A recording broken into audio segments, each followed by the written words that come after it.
Live. How's everybody doing tonight? My name is Anthony Brian Logan, and you're watching and/or listening to ABL Live. Thank y'all for being here tonight. You could be almost anywhere in the world, but you're right here with me live on the show, and I appreciate y'all for that. We got a whole lot going on all over the internet, all over mainstream media, social media, everywhere, and I'm not sure where to start. First of all, Matt Gaetz has been nominated as the incoming Attorney General to replace Merrick Garland. But there's some issues. We got a little Cash App problem, little Venmo problem.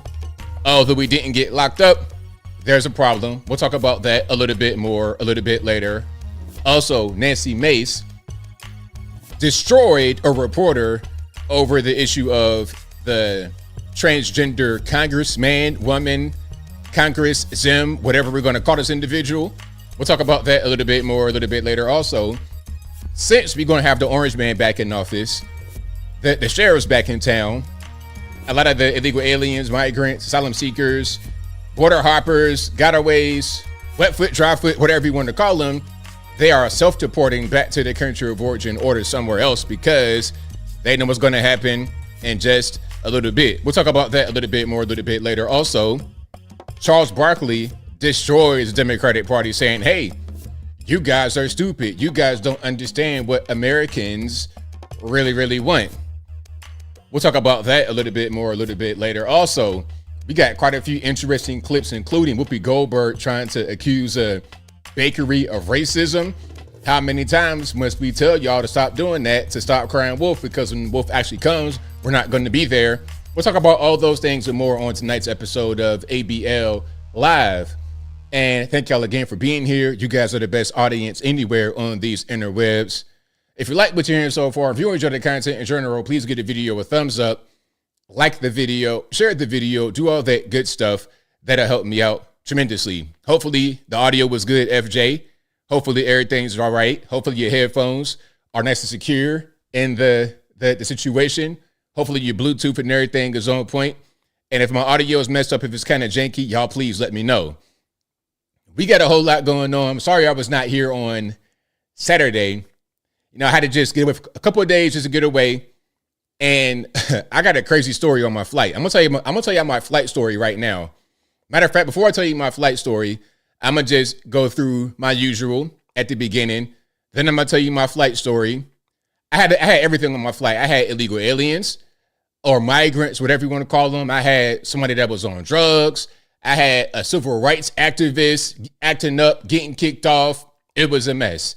It was a whole mess. But first things first, shout out to the sponsors. Shout out to y'all for being here, watching and supporting, because nothing happens. I mean, nothing happens without y'all. Again, nothing happens without y'all. So thank y'all for being here as always. And shout out to patriotpost.us, your best source of news and information anywhere on these interwebs. Their link will always be in the box, or just go to patriotpost.us in your browser and tell them that ABL sent you. And thank y'all for supporting my ads that I read on certain videos. I really appreciate that. That is going to be kind of the way of the future as we stop relying so much on YouTube AdSense. You know, AdSense is good, but you never know. They might want to do something crazy. I think since we got Trump back in there, we're going to have a little bit less of the social media censorship. We're going to have less of that because the way it was before, there was a lot of pressure from the federales to regulate social media in the way that they want. Regulate means, okay, here's a Hunter Biden laptop. It features the president's son actively smoking crack with a gun he can't have because of the crack smoke and line on the background check. We can't have that come out. So we're going to put pressure on social media platforms to censor that. That won't really be a thing with the incoming administration. Although you still got some woke stirs in social media, you're going to have fewer incidents like that. So again, thank y'all for supporting the baked in reading ads I've been doing. Oh yeah, Mr. Woke, we're going to get to it. The whole thing. It wasn't on Spirit, but I got to talk about Spirit too. Spirit will catch a stray as well. Okay. Spirit will catch a stray as well. But shout out to you, Mr. Book. Appreciate it. Thank you for the super chat. But also sponsors, Shout out to ablmerch.com. We got the hats, t-shirts, stickers, hoodies, mugs, and more right there on the website, ablmerch.com. That link will always be in the box. Go to my regular website, anthonyblogan.com. That is ANTHONY, the letter B, LOGAN.com. Go to the front page of the website. You'll be able to find articles for each video that I produce. And in each article, I have sources from the left, from the right, from the center, from the politically agnostic, Democrat, Republican, local, national, international, whatever you want. I got it. As long as it's legal, it will be on the website, anthonyblogan.com. Also, on anthonyblogan.com, go to the contact page of the website, anthonyblogan.com/contact us. You can find my email address, my snail mail address, my UPS box, my social media platforms, my Facebook, Instagram, Twitter, never going to call it X. I am 1,100 years old on TikTok, but I am on TikTok. All those accounts will be on the contact page. And as I always say, if you're ever wondering if you are conversing with me on these interwebs or not, the main thing is if you don't hear my voice or see my face, it ain't me. Okay, so don't get scammed by somebody in the comment section talking about, oh, I'm ABL, I could get you some money, send me 15 gift cards from Best Buy and Target, I'm gonna give you $25 back. Just don't entertain any of that. It's not real. I promise it's not. So when I get emails talking about, I gave you a gift card, you didn't give me a gift card. You gave some African dude with 25 consonants in his last name the gift card. Or maybe you gave a Eastern European dude with 25 consonants in his last name the gift card. Okay, this dude straight from Poland. This dude's name is Wachowski, and it ain't no W's or C's or X's in the name. Like Mike Krzyzewski. How do you get Mike Krzyzewski when the name starts with a K? Like, where is the chef in Kiers? Your name says Kyrgyzstan, not Krzyzewski. But anyway, shout out to you guys. Please don't fall for the scams. Don't nobody got no time for that. It's 2024.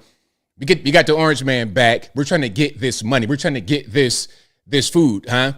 That's what we're trying to do. We're not trying to go backward. Hey, what Kamala say? We're not going to go back. I forgot how she said it because her campaign was so uninspiring. We won't go back. We're not going to go back. We ain't going back. It doesn't matter because she lost. She lost. So it's fine.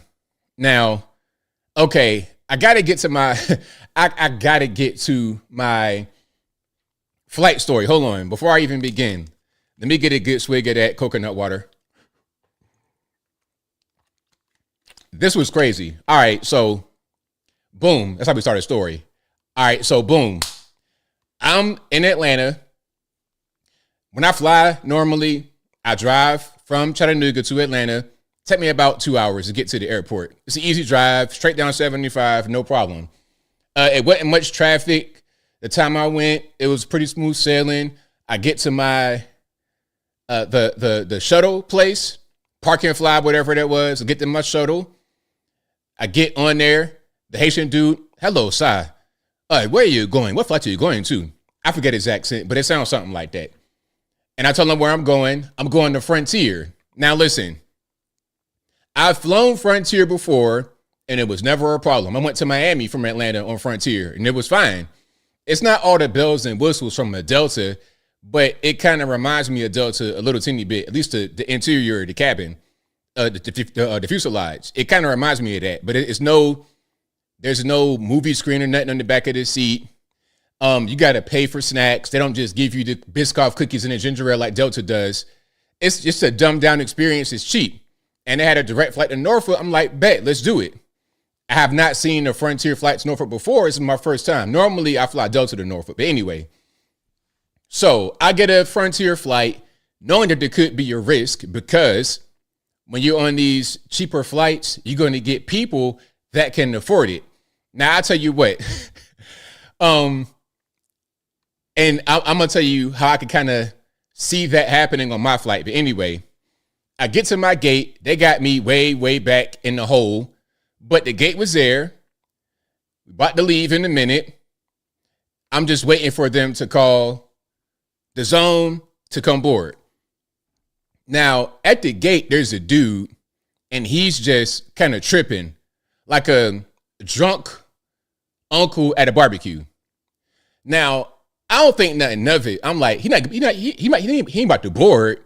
Is he going to go on a plane with us? I'm not even thinking that. I'm thinking he's just here, just tripping, maybe trying to, I don't know what he's doing. I don't know what's going on, but I'm not really paying him that much attention. But I do see the drunk uncle activities happening. So I board, people board, zone 1, and I'm sitting down, wait for everybody else to board. I don't see the drunk uncle get on board, but I guess he does. Because what happens after maybe about 10 to 15 minutes of us being on the plane as they're boarding everybody, they get on the speaker and say, are there any nurse practitioners on board, any doctors, any medical professionals on board? I'm like, somebody got a problem. I'm thinking diabetes, somebody just, feeling a little sick, a little nervous. I don't know what's going on. So they're calling the nurses. They go back to this one seat. I can't see who's sitting right there because everybody's running them. You got some nurses that were on board. You have the flight attendants. And then you had APD, or it might have been Atlanta Fire Rescue, whatever that department is called. Firefighters come on board to help with the medical. You got 8 people surrounding the guy. I can't see him. Then the nurse says, hey, does anybody have any Narcan? I'm like, oh, Lord, not Narcan. We got a dope fiend on board. Man, see, that's that frontier stuff, man. Delta would never have no fentanyl ferret on board. You understand? Or if they did, it's highly unlikely. A fentanyl ferret cannot afford a Delta ticket, $600 or whatever the case may be. But anyway, I'm like, oh, Lord, please get this guy off the plane. He probably over there slobbing. You know what I mean? You know how they be with all that jazz, right? Hunched over, slobbing, all this and that. But the thing about Narcan, when they hit you with the Narcan, boom, back to life. You go from being dead to alive, and it's like nothing happened. Hey, what y'all doing? Where y'all about to go? About to get something to eat? It's like nothing happened. That's what Narcan does. So they probably get the narc and hit him with it. Boom. He come back. He turns up. All like if you try to squish a cockroach and you don't quite accomplish the goal, it's like that. The roach might be kind of just chilling in the corner, right? Here you come with a shoe. Boom. He started just shaking and doing more and escape and go real fast. That's what he did. I whoop everybody on here. I'm from the hood. I'm a fight. I'm like, Lord have mercy. Now I can hear his accent. I know you're from Norfolk, Virginia Beach. From my neck of the, I'm from the hood too. So I got that same kind of energy if I need to. But I'm chilling. I'm just observing what's going on. Get out my face. I fight everybody. F y'all. All kind of cuss words, loud, real loud. So then now they say, okay, you got to deplane, sir. You got to get off the plane. I ain't going nowhere. My daddy just died. I got the death certificate. I'm like, oh, Jesus. So this goes on. The whole process took a half hour. So finally, they get on the speaker and say, okay, everybody deplane. Oh, people are mad. People are mad. Now, I am sitting across from him in the row up. So now I've been chilling. I ain't say nothing. I'm chilling. But in that moment, I snapped. I might have said a couple of cuss words at the guy, but I speak in his language so he can understand me. That Norfolk, Virginia Beach black person, I already know how to do that. So I'm talking to him in his language. So it clicks. He's like, all right, I get off. I leave. So he gets up and he's leaving. Now I do a little bit too much. I kind of just add a little bit extra on it. I'm like, yeah, KO hind parts, that kind of thing. So I do a little bit too much. So then he's trying to like almost come back. I fight you. I whoop yo. All this and that. The lady in front of me is like, hey, don't say nothing because you're going to keep going. I'm like, you're right. So I'm chilling. And the dude would have touched me, man. I'm not losing to no fentanyl ferret, okay? If you like to smoke crack for a living, you're not going to beat me in no fight. But some of these guys, I don't know. I've seen some strong crackheads. These guys will lift up a whole a Tesla truck over their head like it's a bench press. These guys are crazy. But anyway, that wasn't him. But I don't say nothing. I'm chilling. He finally gets off board. Now, the whole time this is happening, there's a woman in front of him who is not with him, but she's a defender. I call her Malcolmisha X. Civil rights. Oh, don't say he needs Narcan. That's racist. Give him some water. He wants some water. He's black. That's why they won't give him no water. Ma'am, do you understand where you are? Like, do you understand where you really are? We're in Atlanta, Georgia. We're in Wakanda. We are in Wakanda. We are in Wakanda Express, speaking about Frontier Airlines. 90% of this entire flight is black. We had a black pilot. We had black flight attendants. We had black AFD. We had black nurses. It was only one white lady who was a nurse. That was it. Everybody was black. And we all said, this dude need to get off the plane. He's probably geeked up, high as gas. Get off the plane. Malcolmisha X want to start, poking their pride and all that kind of stuff. So she get off too. Now, when she was getting off, it wasn't a whole big thing about getting her up. But when she got to the front, then she went to break it to, I got a dream. I like, man, nobody wants to hear your stuff. The whole flight starts getting irate. They cussing at her, telling her to get off. Now, do I have video of that? I do have video of the end. I don't have video of the fentanyl ferret because I ain't want to put my camera out while I'm trying to tell him to get off. You know what I'm saying? My goal was to get him off. Now, here is the lady.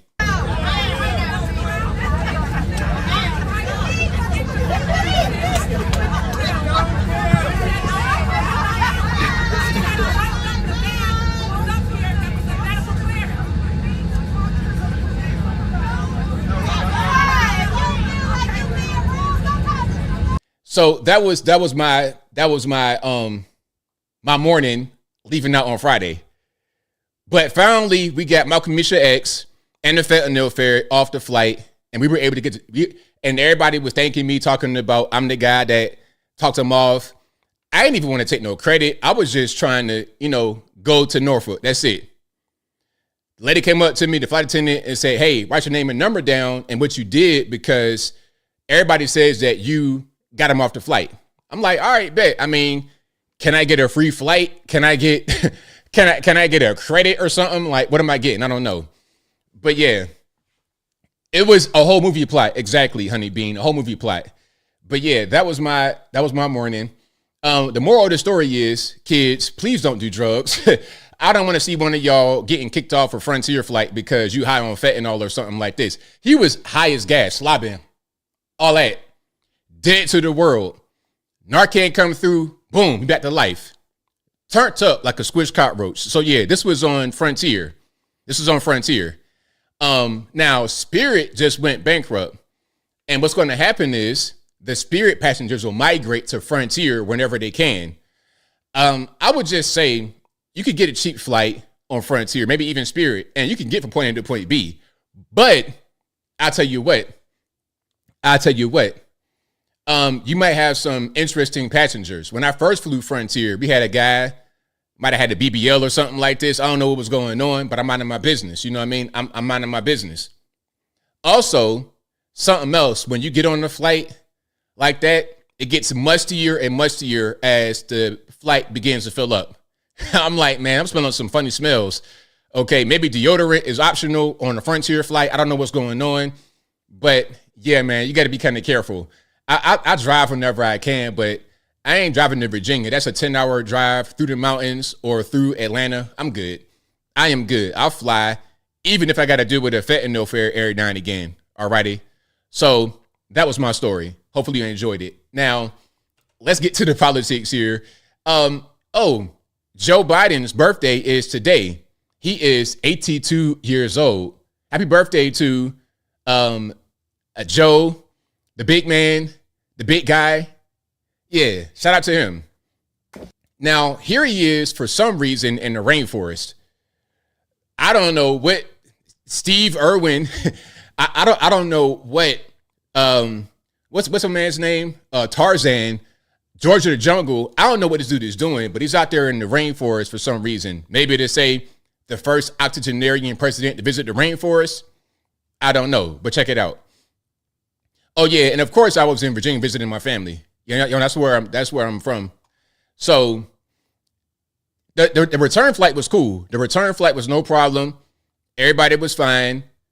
People saw me from the first flight. On the return flight, everybody gave me the thumbs up. And I'm like, look, we're gonna have a nice, easy, smooth flight. No more fentanyl ferrets, Malcolm Misha X, fake civil rights activists on board. I hope they both get put on the do not fly list, on the no fly list, because that's crazy. Alrighty, let's keep on rocking.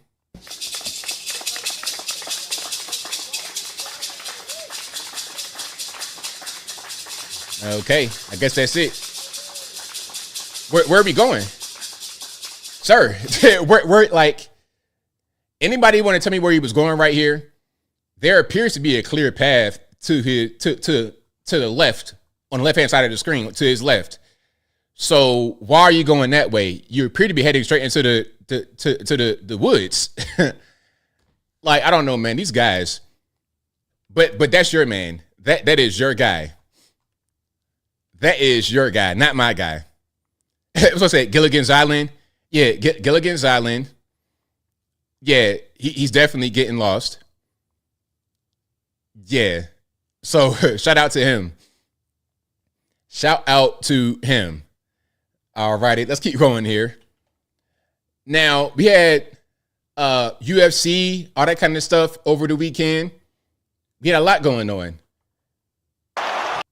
Was it UFC this weekend? I think it was UFC and also the Tyson fight. Now, the Tyson fight, you know what? I'm going to say something about that right quick, too. Since I'm right here, I'm going to get it off my chest. Jake and Logan Paul, I hate. I want them to go away. Listen, I don't want to see Mike Tyson fight no more. I don't want to see Mike Tyson's hind parts on my social media feeds anymore. I don't want to see Mike fight Evander Holyfield. I don't want to see no senior citizens almost get in the boxing ring. And I mean, go do a TED talk or something else, man. Don't get in the boxing ring. That's not what I want you to do. But anyway, at UFC and a bunch of other events, football games and whatnot, you got guys doing the Trump dance.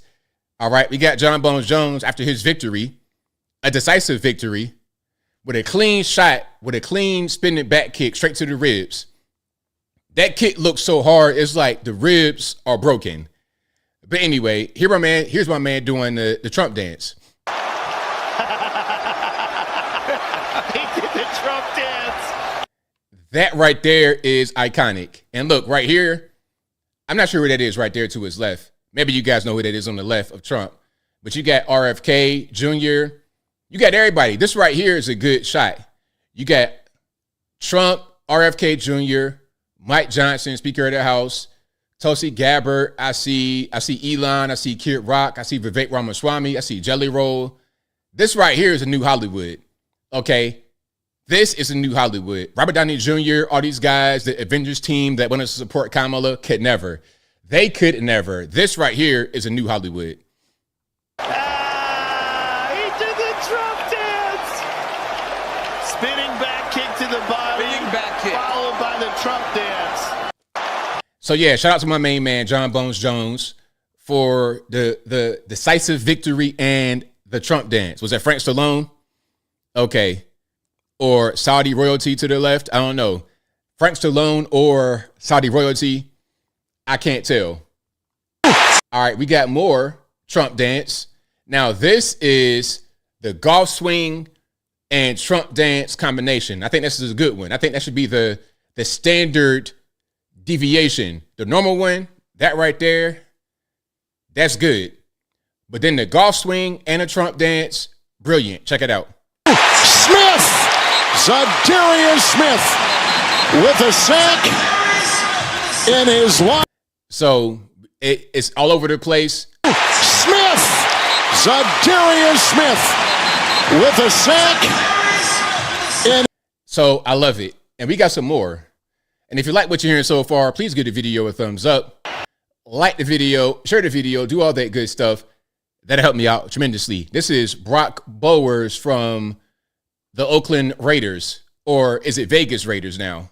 Vegas. Shout out to the Vegas Raiders.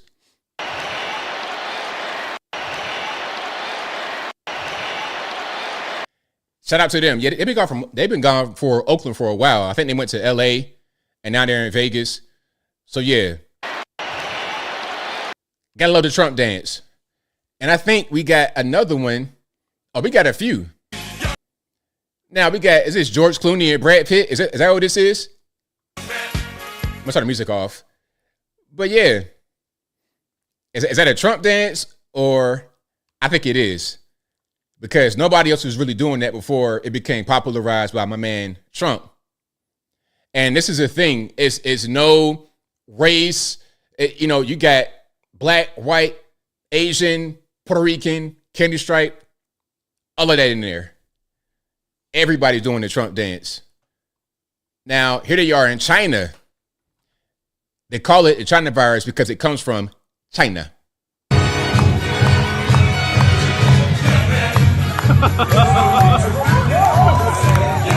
And he hitting it perfectly.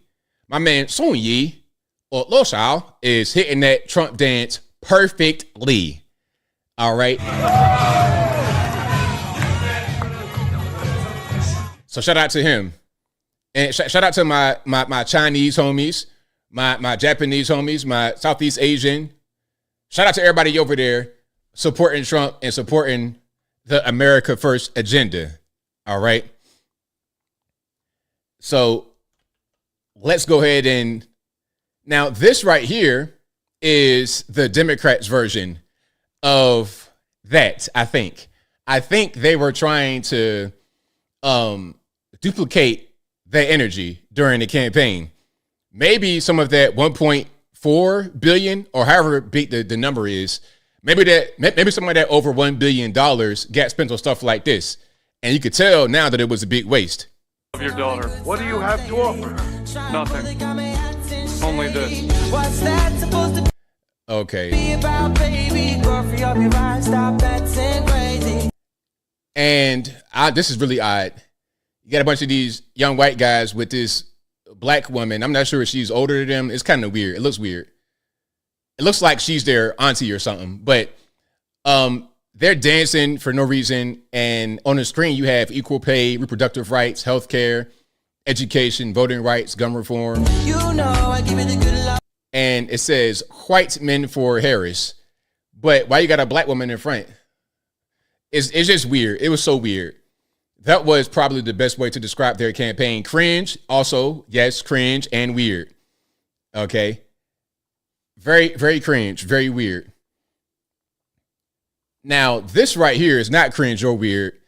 The caption says the person faces prison time for doing this, but I'm not sure if that's true or false. It shouldn't be. So we got somebody doing donuts on some kind of, I think this is an LGBT mural. I don't even know nowadays. They got so many ways to express themselves. A lot of different codes and little jargon they use to identify themselves. But I tell you what, this was very impressive. The car coming by, he was still able to kind of maintain this circle and not go off the edge too much. Yeah, shout out to him. That was very well done. If it was a big pride flag or something like that right there, or whatever that is, yeah, go ahead and do some donuts on that, mark it up right quick, and go about your way. You know it's crazy when you're trying to, when they're talking about something, you might face prison time or some kind of penalty for driving on the road too aggressively. Okay, you drive on the road too aggressively and you leave some marks that can be cleaned up. It's like, what are we doing? What are we doing? Now, this right here is the woke final boss. This is the woke final boss. All right, check it out. Hold on, let's get some sound.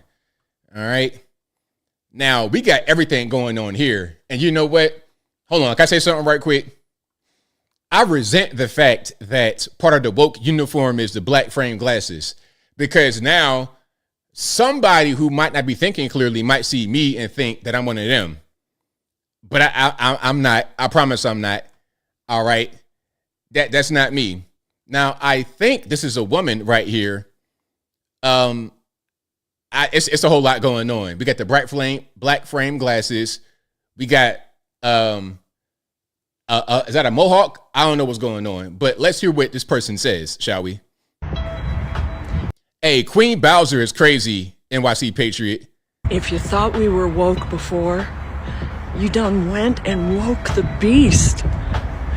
Welcome to Woke 2.0. All my woke warriors, give me a blue heart and share. Let's spread the love. All right. So I'm not sure what woke 2.0 means. Hopefully we don't get, no riots or nothing crazy like that like y'all normally do. The left loves political violence while pointing the finger at us and say, hey, you're the one doing the violence. They'll be actively at an Antifa rally, burning the city all the way down to the ground. And as they're burning the city down to the ground, they'll say, oh, this is Republicans' fault. It's like, is it our fault that you're burning this whole apartment building down, that you're looting the CVS for toilet paper and liquor and things like this in Baltimore, Maryland? Is it our fault that you're doing that, or is it your fault that you're doing that? I mean, it's kind of weird. This was a funny TikTok. Shout out to TikTok. I have TikTok, but I just can't, man. I can't really get into it. I tried, but it's just not my thing. I'm gonna try to post on there more, but as of right now, it ain't really. I can't really do nothing with the TikToks. But this is a funny one. So the caption says, "As Harris supporters, I think we should keep shaving our heads and hold on, let me start from the beginning. As Harris supporters, I think we should keep shaving our heads and posting it."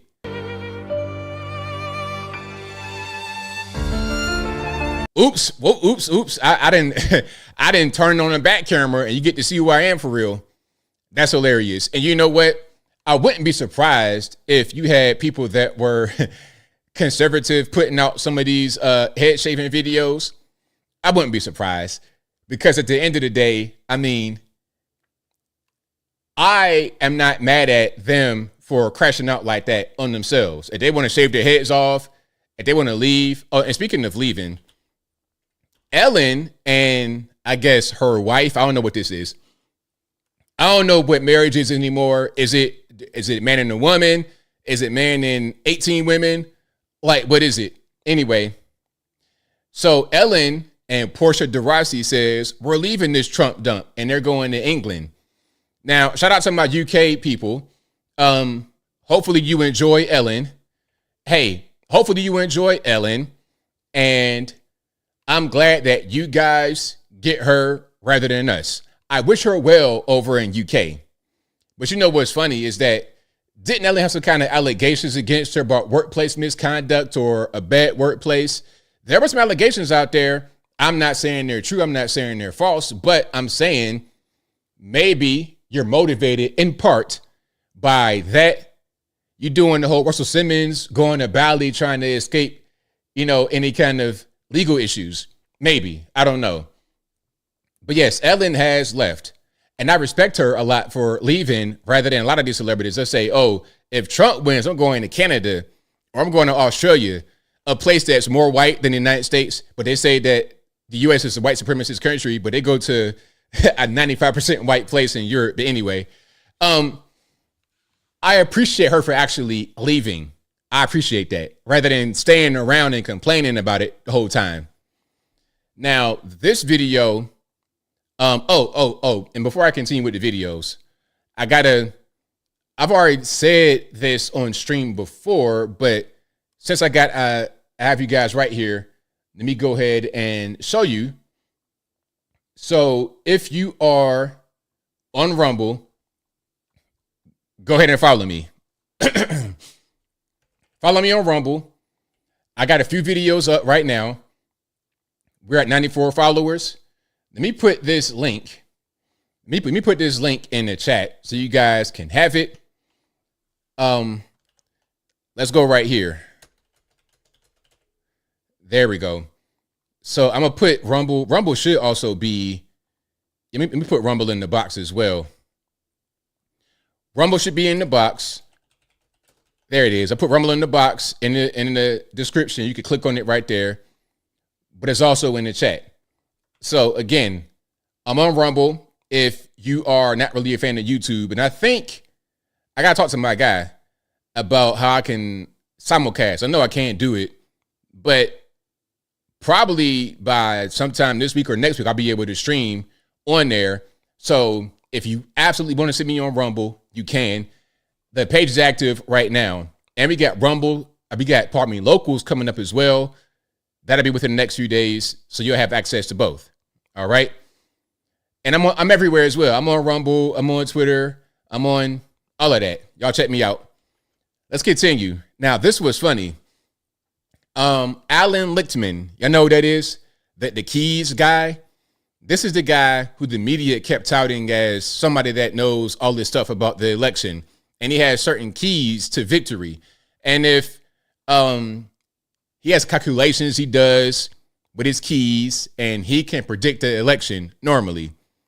This time, however, he lost. And it was so funny. People were asking me, hey, man, what's your opinion about this guy, man, that he has the keys to the election? I'm like, the keys? He don't know nothing, really. He knows nothing. Okay, he knows nothing. But let's check it out. This was funny. And I got to give Chunk Yogurt his credit. Because he did very well with Mr. Lichtman. And if you don't know who's on the panel, you got Piers Morgan. It's his show. You got Chunk Yogurt. You got Alan Lichtman. What's his boy's name? Harry or something? Harry, Larry, Gary, I don't know. One of the Kamala boys, right? One of the white dudes for Harris. That's him right there with the pretty background and the pretty hair. Okay, I don't know. He might be a kid like that. I don't know what you are. Like, if he was to go to the Navy, don't do that. He would be a whole wife on the boat. But anyway, you have Juan Williams right there. Let's check it out. Don't blame the voters. I think, look, we could get into this discussion, but Juan, I think you're blaming the voters. I think that's a terrible idea. Look, I debated Professor Lichtman before. I told him his theories about the keys were absurd. I was right. He was wrong. I said he'd lose his keys. No, you were Couldn't not find right, them and before I the was election. not wrong. And that's a cheap shot, and I won't stand for it. Well, who won, brother? You should not be Who taking won? cheap Who shots won? at me. Who You won? want to make your You point, live make your in a point. total Don't make it world of personal. denial. I read your own followers' comments, and they all trashed you, every one of them, and supported me. Yeah, so quiet with right. your personal Yeah, attacks. come find out again. Make whatever point you want. Yeah. Don't Look, make it personal. You don't know anything. You don't know anything. You attacked me personally. You're so deluded. Oh, right. I've only been a professor for 51 years. On this program, I've never been able to finish a thought. How many books have you published? No, because you're personally attacking me again. Say whatever you want, but I'm not going to stand for brother. That's a good tactic. The fingers in the screen like that. I like that. I might start using that. Like the both of them at the same time. I've never been able to finish a thought. How many books have you published? No, because you're that right there. I'm using that. That's very effective. Personally attacking me again. Say whatever you want, but I'm not going to stand for brother, personal you got it wrong. Say you were whatever you want. preposterously and stupidly wrong. So, okay, all right. Can I just finish a goddamn thought ever on this show? No, not if you're personally. I admitted I was wrong. I don't need you to call me stupid. Okay. Can I just say, it's great to see you Democrats all getting along so well. Who taught you manners? I love to see the left fighting themselves. I love to see the left destroying each other. I love it. This is great to me. I say, yeah, keep on doing it. Chunk and Allen, y'all go at it. And then the young boy over there laughing. He laughing. He don't care nothing about. He about to go right back to Fortnite after this. Right after this is over, he going right back to Fortnite. He chilling. He don't care nothing about this. And Juan is just like, Juan is me. He's like, just enjoying the show. Enjoying the show. It's lovely to see a post-election harmony as you all come together again. Hey, Alan, right now. Hey, Alan, you deserve a tall glass of shut-up juice, so can you just shut up for a second and let someone who knows what they're doing... You're so right, Pierre. Okay? You're so right. We're so unified right now. You want, I will not sit here and stand for personal attacks, for blasphemy against me. You don't... Blasphemy? Are you a saint? Are you Saint Lichtman? Like, what is going on? Don't need to do that. You don't blasphemy against you. Who the hell are you? Are you Jesus Christ, you loser? Okay, can I just give the correct answer for once? Chunk Yogurt, I like this. Hey, Chunk, come on, man. Okay, I'm gonna stop. Chink, sink. That's better. Okay, sink. Abandon this whole leftist stuff, man. You and Ann have been doing this for I don't know how many years. Trying to be leftist, just come on, hey man, I got a MAGA hat for you, man. I got a spare MAGA hat. You can hold it.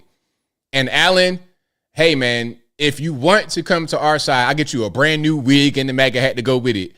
I'll get you MAGA hat that got the wig, like it come off as one piece. You could just put it on like that and it'll be fine, man. It'll look nice, man. I'll give you like a little pompadour, you'll enjoy it, man. Just come to our side and stop this nonsense. Just stop. Because nobody's really believing it anymore. Yeah, blasphemy, I'm like, shut up juice sells well. Yeah, if I could bottle some shut up juice, I'd most certainly sell it.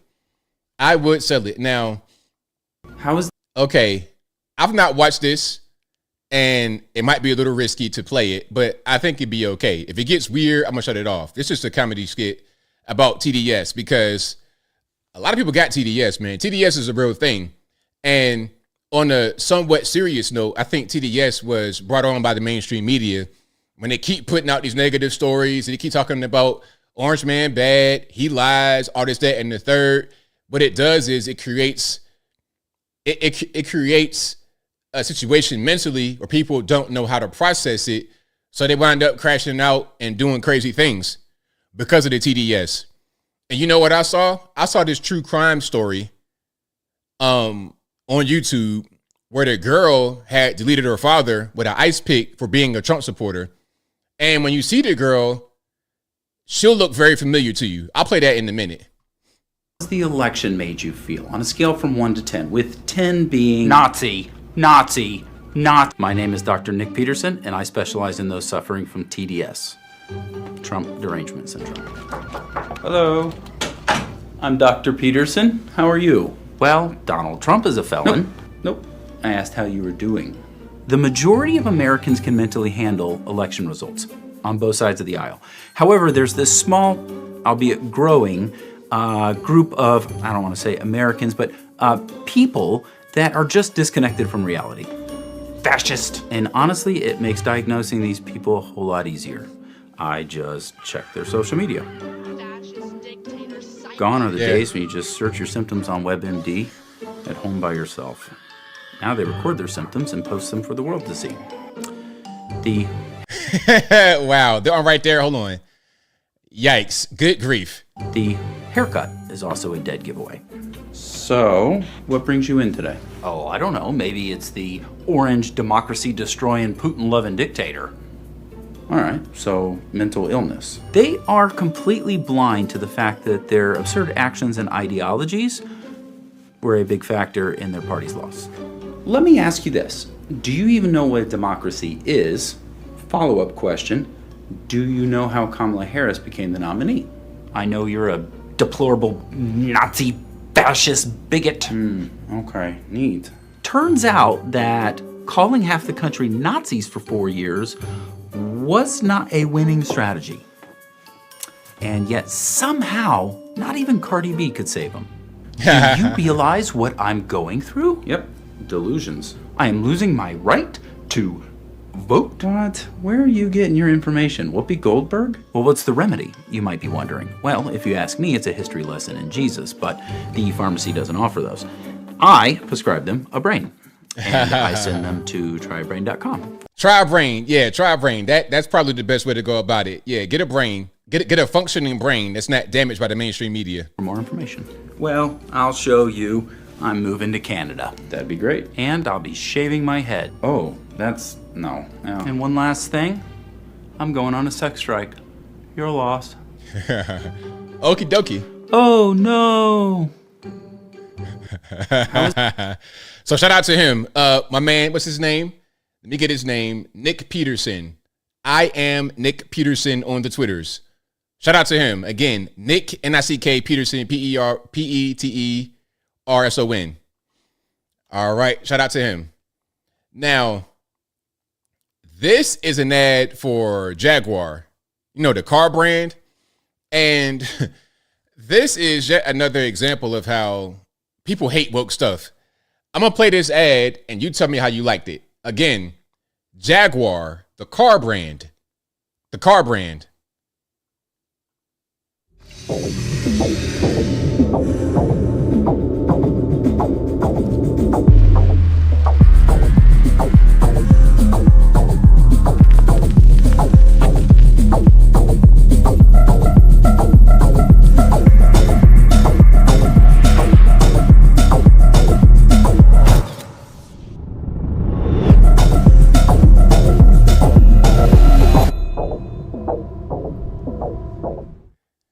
Okay, that's the entire ad.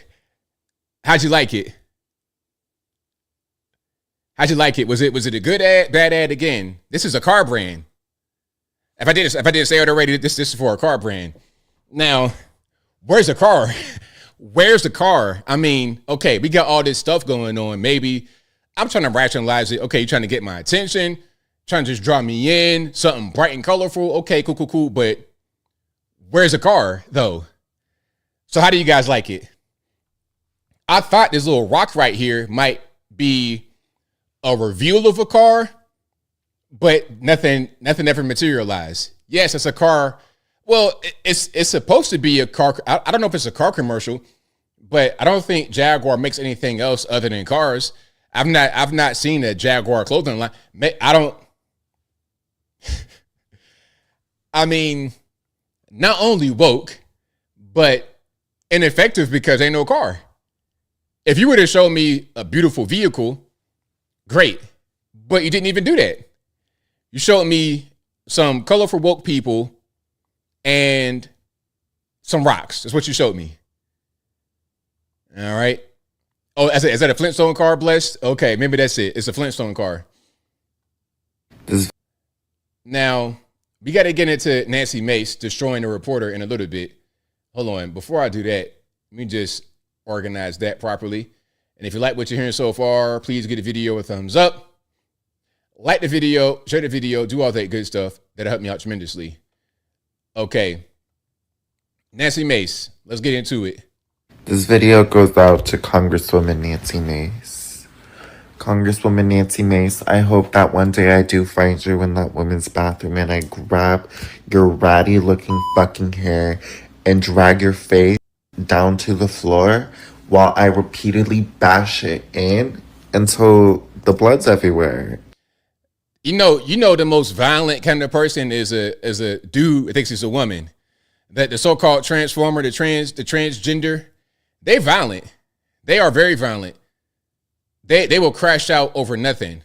You know why they're so violent? You know why they're so prone to crashing out? Is because they're mentally ill. That's why they think they're a woman, because they're mentally ill. And you're dead. Thank you. I hope that Nancy Mace receives this message well. You look like a California football player. You look like Sunshine from Remember the Titans. You look like that. Okay? You looking crazy right now. Your nose is all over the place. Like, sir, come on, man. Nothing about that was feminine at all. That was 100%. That was toxic masculinity right there. Where's the feds? Great question. Now, here's Nancy Mace. All right, shout out to Nancy Mace. Hey everyone, I seemed to blow up the radical left last night. I filed a resolution that would ban biological men from women's private spaces on the Hill. I'm just getting started, and I've already nowhere near stopping, and the death threats that I'm receiving now aren't going to stop me either. So I've said it before and I'll say it again. Come at me, bro. Or bros in this case.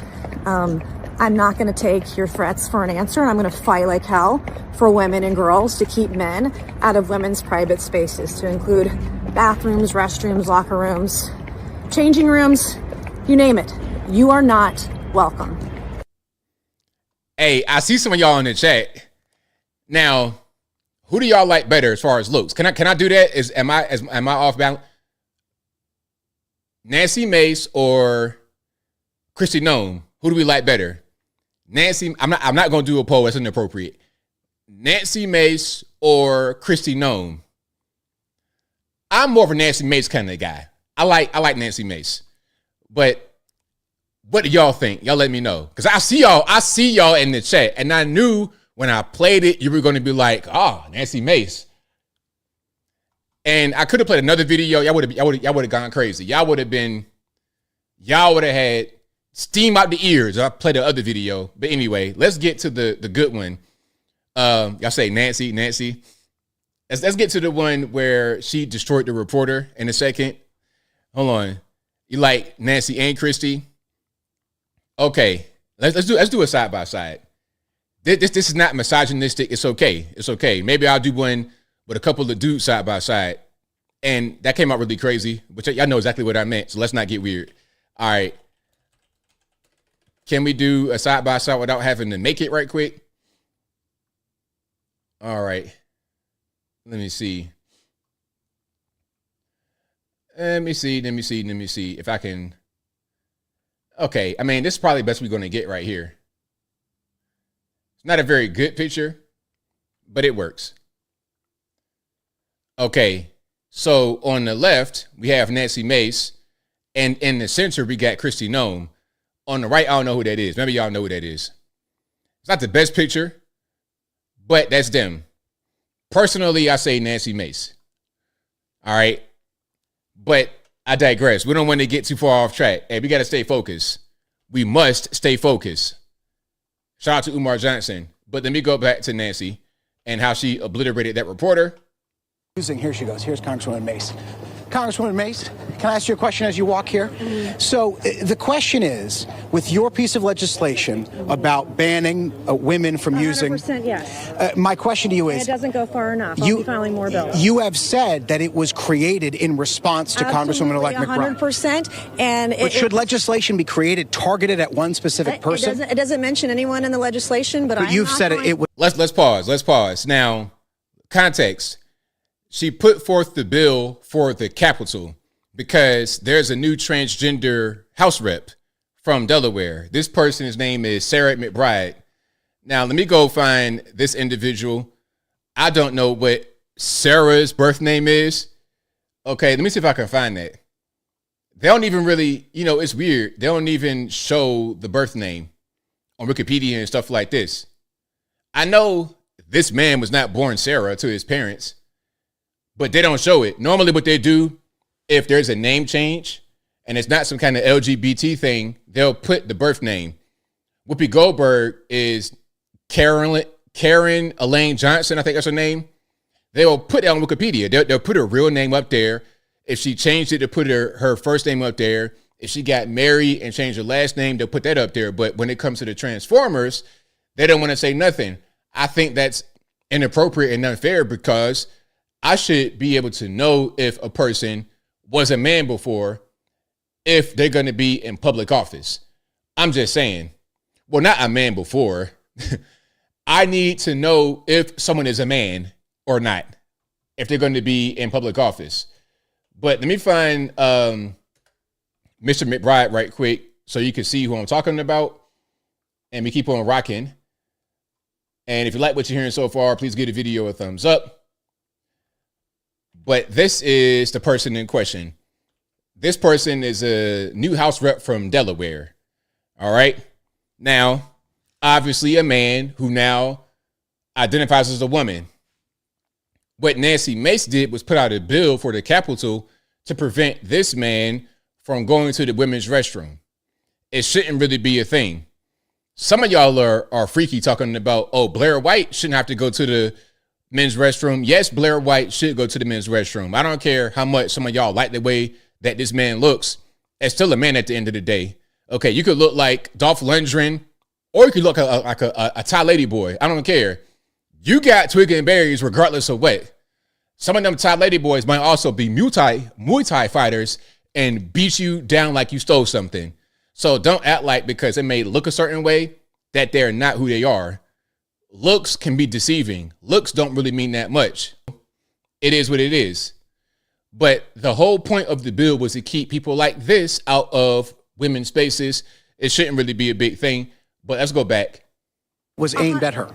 No, I have said it's a result of this. I'm not going to allow biological men into women's private spaces. I will stand in the brink and stand in the way of anyone on the radical left who thinks that it's okay for a penis to be in a women's locker room or a bathroom or a changing room. Hell no. I'm not going to stand for it. And the speaker said it would be in the House rules package. If it's not, I will be ready with a motion, a privileged motion to force a vote on this. This is not okay. I'm a survivor of rape. I'm a survivor of sexual abuse. And I'm not going to allow any man in any only female private spaces. Now, Speaker. End of story. And by the way, I'm getting death threats from men pretending to be women. Why is it that these crazy people, the insanity, the radical left, are willing to kill women over a man's right to be in a women's restroom? Speaker Johnson has said he wants to treat every new member with the words dignity and respect. Forcing this congressperson to go into a male restroom, is that dignity and respect? Forcing women to share private spaces with men is not dignity and not respect. And I'm absolutely going to stand in the way of anyone who thinks it's so. Is the sound messed up or not? Y'all let me know, because I'm seeing two comments about the sound. Somebody said the sound is skipping. You might hear pops, but that's not skipping. That's the pops from the original audio. Okay for a man to be in our locker room, in our changing rooms, in our dressing rooms, in women's bathrooms. And in fact, if you agree with that, you're crazy, because that's not okay. It's not okay. Congresswoman, Thank you, Congressman. We're going to peel away from this conversation, Kira. Oh, my Lord. The sound is skipping for real? That's crazy. Hold on. Let me see if I can hear it. In women's bathrooms. And in fact, if you agree with that, you're crazy.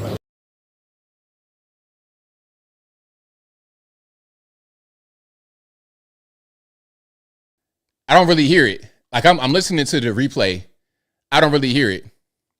Hold on. Let me see if I can play it again on my end.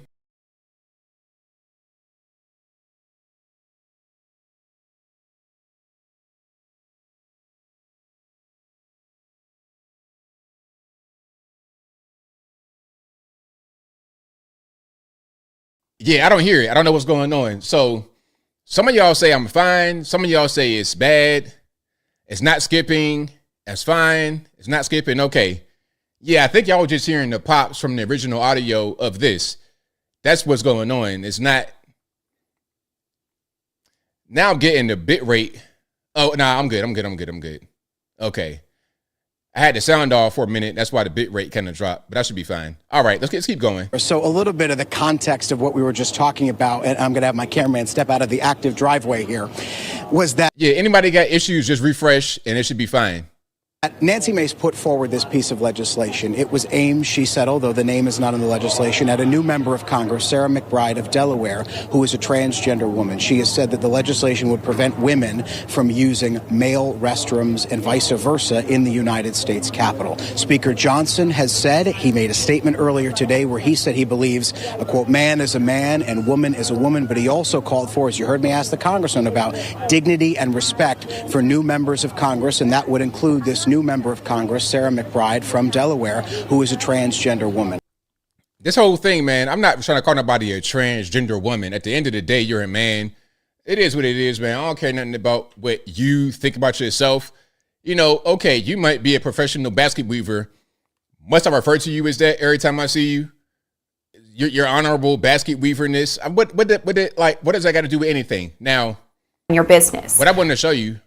I'm a dog. Sorry for the loud noise. What I want to show you is this person that is a transformer, not a transformer, a crazy liberal who deleted her father over the election.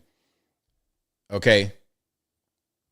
Taking a look today at a really tragic case out of Seattle, Washington. This is our suspect, 33-year-old Corey Burke.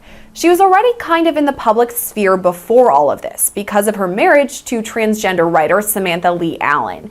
You may know Allen as the editor of the Condé Nast transgender news publication called Them, or as the author of Real Queer America, LGBT Stories from Red States. Burke also had a high-profile career working as a training program manager at Blue Origin, which is Jeff Bezos' spacecraft company. But on November 5th, election night, all that changed when police were called to her $800,000 home on the southeast side of Seattle. Neighbors called the police reporting that Burke broke all the windows in her house and was causing a disturbance. When Seattle officers arrived, there were large amounts of glass shards in the front yard and driveway of the home. This indicated the windows were likely shattered from inside the house. According to court docs, as they approached the residence, they heard a loud clapping sound from inside. That's when officers came face to face with Corey Burke, who was covered in blood. Officers later described her appearance as disheveled, saying her hair was matted in the back and in the front, it was stuck to her face with blood.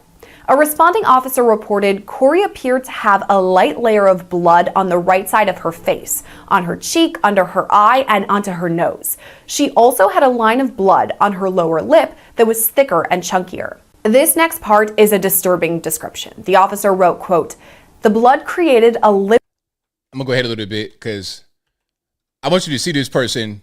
The hair from her head was stuck to the blood on her lip. Beyond that, Burke had scratches on her left hand and fingers. She was wrapped up in a blanket. When officers approached Burke, they asked what the clapping noise was. And Corey reported to Officer M. Roy that she had been clapping inside her home because she was happy, so she started clapping. She then told officers, "Tell me who she looks like. Just tell me. Just tell me. Just put it in the chat right now." Now, again, as you guys respond, hopefully the sound is good and I'm not 1,000 years behind with the audio and video syncing. Hopefully everything's good. If you got a problem with the sound, please refresh. Refresh. If you on your device, refresh your screen, go out and come back in. You're on PC, hit the Control R, Command R, whatever you got going on, refresh, it should be fine. Now, context. This person deleted her father with an ice pick after the Trump victory, over the Trump victory. Now, the whole thing about the ice pick, it comes from TV where they say you could use the ice pick as a weapon and you can dispose of it because it'll melt. But they found the ice pick, so it didn't even work. And she was in there when it happened. AOC, exactly. That's what she looks like. 100% AOC. The red lipstick, all of that, because that's not normal for people like this super bright red. That's not normally what they do. Okay. And then her face, the way she looks, what you're looking at right here is mental illness. That's why she was with the transgender. They both crazy. Okay. Birds, feathers, flock together. You know the thing. That's how they are. That's why AOC connects so many people, because they kind of look up to her. You got girls in this country that look up to AOC for real. And AOC is about as slow as they get. Slow as slow can get. That's AOC. But she has a big audience, people look up to her. Now, I've not heard about a Trump supporter deleting their parents over Joe Biden coming into office. I never heard about anything like that. But I'm seeing quite a bit of violence and threats of violence from the left to the right, as always. It's always like that. From the beginning of the Republican Party, from the beginning, the first president gets popped because he freed the slaves.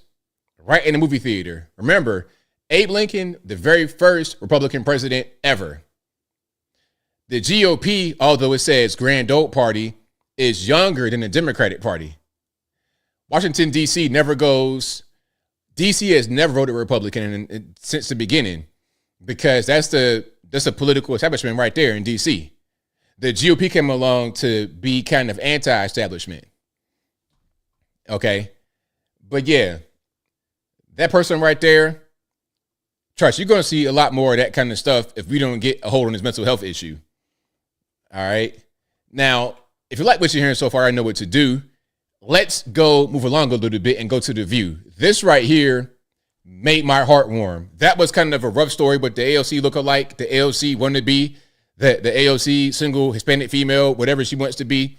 Okay, that's crazy. But this right here warms my heart. This gave me a nice, big, warm, fuzzy feeling on the inside. All right. Sunny Hostin. Oh, I love this clip so much. How could you nominate someone with allegations of child trafficking across state lines and having sex with a 17-year-old? My understanding, further on in the interview, they discussed the fact that once he finds out that she's 17, he stops having sex with her. Sonny, you have a legal note. I do have a legal note. Thank you, Whoopi. This was funny. That face, hold on. Can I pause it? That face right there, when she read the legal note, oh, that was so satisfying. Oh, it was satisfying. It's like going to an apple tree and picking the apple and it's super fresh and just bite into it. It's like a slice of heaven. That's how satisfying that face was right there. Matt Gaetz has long denied all allegations, calling the claims, quote, invented. A hostage note is what she's reading. Hostage note. And saying in a statement to ABC News that this false smear following a 3-year criminal investigation should be viewed with great skepticism. That DOJ investigation was closed with no charges being brought. Now, let's talk about the whole Matt Gaetz thing for a minute. I was not a big fan of the Matt Gaetz nomination because I know the allegation is there. Now, this is an old case, really. There was an episode of, I think, American Greed on CNBC in which this was talked about because his friend, Joel Greenberg, got locked up. Here's the allegation, what was going on. They're hanging out, partying, it's girls there, and there's some monies exchanging hands, and they're fornicating, doing whatever they're doing. Now, the guy got locked up. Part of his charges were sexual, I guess, misconduct or assault or something like this, similar to what they were trying to say Matt Gaetz did. But the reason, in my opinion, why he got locked up is not for that. It's because of the financial stuff, because Joel Greenberg, Matt Gaetz is a friend, former associate, whatever. He was engaged in the big money laundering or some kind of big fraud operation. That was why he got locked up, in my opinion. 11 years in the penitentiary for the money stuff. That's probably what that was. Now, at the same time, they're looking at Matt Gaetz because you're right there. You're going to have the DOJ, the House Ethics Committee, looking into Matt Gaetz. Okay, do we have anything here? Is it enough to go forward and charge him? Nope. So there was no charges. His friend got locked up in 2021. We're going into 2025 right now. There's not going to be anything new that comes of this that implicates Matt Gaetz. But there is an allegation, and there's not really a denial from Matt Gaetz about being involved with the partying. Now, here's why I think they didn't go forward with it.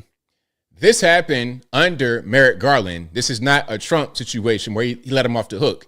This is under the Biden administration where they investigated Matt Gaetz, and they could have charged him under Biden, under Merrick Garland. They could have done that, but they didn't. If they had enough, they would have got him, because we see what they got on Trump.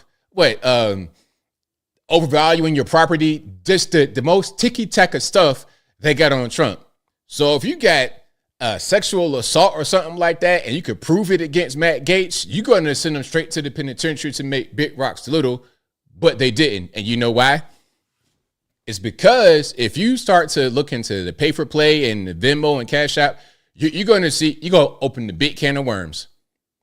The most important thing here is that there was no assault. The 17-year-old, that's kind of a gray area because, okay, you're not of consent, you're a minor. It's a lot going on with that. Even with that, they say it's not enough to go forward. Because again, if you look into it and you really want to charge him, all right. Madison Cawthorn told us that he was invited to a sex party with one of his colleagues on Capitol Hill, an older person he respected, a Republican at that. So let's look into that. Who is at these parties? What's going on with these parties? If you get deep into DC stuff, you're going to see a lot of crazy things. And I think the Matt Gaetz thing wasn't quite as crazy as it gets. And it gets crazy and people don't get locked up at all. So they don't want to open that can of worms. But his friend, okay, you go to prison because you were stealing money. On top of that, nah, you go ahead and go. But Matt Gaetz, go ahead and just, do your thing. Do your thing. So we'll see. But I think the allegations may not, it may prevent him from getting confirmed. But maybe Trump knows that if they want to play around like that and not confirm them, there's dirt to be exposed on everybody. From young, old, all of that. Okay? So it is what it is. Allegations do mean something. Because Hunter Biden did not get prosecuted for being a crack smoker, I don't think, but we all know that he did it because the allegation is that he did it. We saw him on camera. They tried to tell us it wasn't him and it was baseless, but it was not baseless. I mean, allegations do mean something. Puff Daddy, same thing. Not proven yet. Not fully, but it's allegations right there. So anyway, let's keep on moving here. Let's go to Chicago. Get rid of the illegals, and that'll take your money right back. You're a criminal. Why do I got to address you? The feds need to address you. DOJ need to address you, and hopefully Donald Trump will address you. Because you're going to protect the undocumented while you're going to allow for the citizens in Chicago to suffer. Y'all, come on. You leave that loser where he is. He's a loser. He's a loser. So it's safe to say the Chicago residents are not feeling the illegal alien crisis, the migrant crisis, the border hopper, wet foot, dry foot, whatever. They're not feeling the crisis at all. They want them out. All right. Shout out to them. And we got more. Oh, we got more. Good afternoon. I want to know, how does it feel that Trump is in office right now? You see the Mayor Brandon Johnson? You underestimate us. You underestimate the black people, and you underestimate Chicago Red. We're the thorn in y'all side, and we're going to be the thorn on everybody else in this council member side too. If you don't stop what you're doing, we're going to take matters in our own hand, and we're going to stop it. You know that Trump had pulled 45% of the voter in the state of Illinois, 37 in the city of Chicago? That's the statistic. That means that Illinois is turning purple. We're going to turn red. Y'all can bird dog me all y'all want, but if it's relationship over duty, then y'all don't serve the blue. And you can smirk all you want. Mr. Sims, direct your attention towards me, please. You're a criminal. Why do I got to address you? The feds need to address you. DOJ need to address you, and hopefully Donald Trump will address you.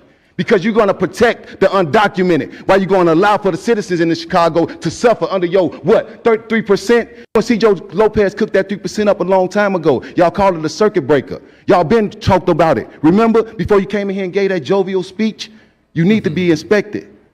You and that creep over there. Acting like, you just going to bully everybody. You got people, officers whose families don't even want you to come to the funeral. Now, Brandon Johnson, the mayor of Chicago, that was the thing that I read, that the officers, the family did not want him to come to the funeral because they look at him as somebody that's part of the problem, part of the reason why that person is not with us anymore. You just like a schoolyard bully.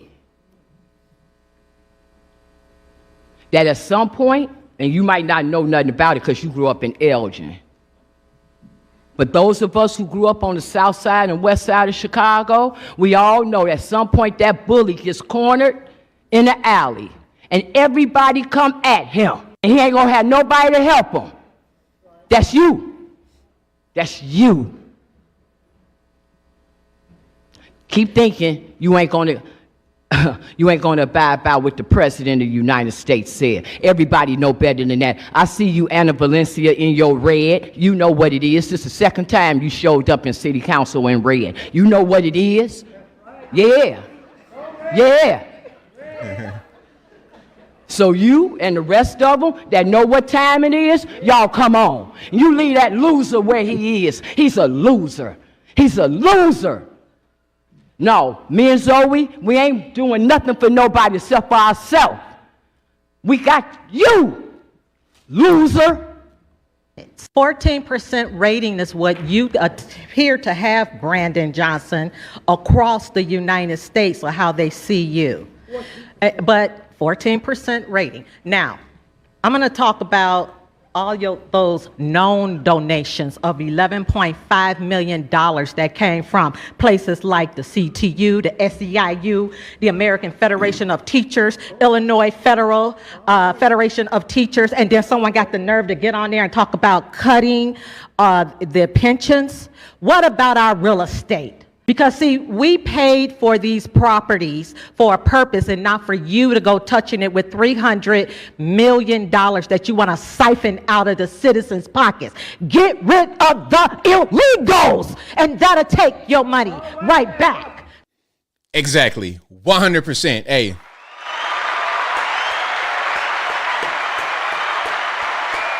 I love it.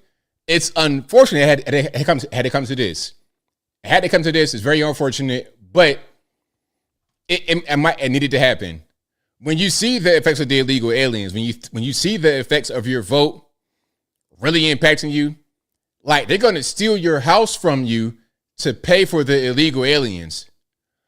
Like, what is that all about? And then they'll tell us, well, the illegal aliens, they're coming in, they're working, they're productive. Okay, if they're so productive, then why you got to steal my house to pay for them? Why must you steal my house with the crazy high tax increases to pay for them if they're so productive? If they make so much money and they work so well, have them go out there and work to earn the money that you want to take from me to pay for them. Have them pay for themselves. That's what I would say. So yeah, shout out to all those strong citizens, residents of Chicago for telling the 100% truth. 100%. Now let's go to the mainstream media and see what they say about the illegal immigration, migrant crisis, whatever you want to call it. Check it out. Promise you with every fiber of my being, because I'll probably be one of those people, that if anybody comes for these people and tries to drag them out by force, there will be protests of people like me, American citizens, who are going. So this right here, can I say something without being racist? This is a kind of white lady that I hate. The white liberal appropriating black culture for her own purposes to get money, really, because look at this. Okay, Julie Rodzinski, co-founder Lift Our Voices. What that mean? Lift Our Voices? That sounds like Lift Every Voice, the Black National Anthem. See, I caught that. You are trying to grift off of black suffering, pain, or whatever to just get money. And what you're doing is hurting those you say you want to help. That's what you're doing. You're hurting us. And then when somebody says something about it, then you want to, like, she's the kind of person that'll call the police on me. You want to have this nonprofit, quote unquote, to help people like me. But then when I call you out on it, you want to call the police on me. That's how they do. That's why I hate them. Citizen. Awful. There you go. Thank you, Mauricio. Awful. AWFUL. Affluent, white, female, urban, liberal. Awful. Yes. Them. That's her. That is her. If you look in a dictionary next to awful, her face shows up. Let me start from the top. Promise you with every fiber of my being, because I'll probably be one of those people, that if anybody comes for these people and tries to drag them out by force, there will be protests of people like me, American citizens, who are going to stand there and do everything possible to prevent these women and children, which is all who these people are. How about the criminals? How about the terrorists? How about women and children? Huh? For real? Word? Whenever I see the illegal aliens, it's a bunch of military-aged men, fighting-aged men. Women and children? What you mean, like the 17-year-old gangbangers? Is that considered a child? I think not. You 17 years old in Venezuela, you probably already got a wife and 2 kids. A 17-year-old in Venezuela is not the same thing as your unmotivated 17-year-old couch potato, Miss Rodzinski. But how do you sort Stop. through How do you know who it is? How do you sort through That's the problem. I don't know who Stop. it is. Stop. I'm sorry. I live next to these people. I can tell you they are women and they are children. Are there terrorists among them? I don't know. But I could be. Yeah, maybe a couple terrorists or gang members. I don't know. Maybe. Yeah.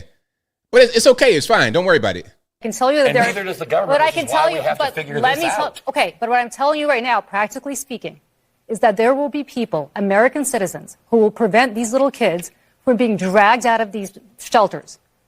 There are. And what's going to happen to these people? What is going to happen to the military when the military opens fire on us? But no one's. Can you say? Hang on one sec, Chuck. We're way down a rabbit hole. All right, so there we go. That is Julie Rodzinski. I think that's her name.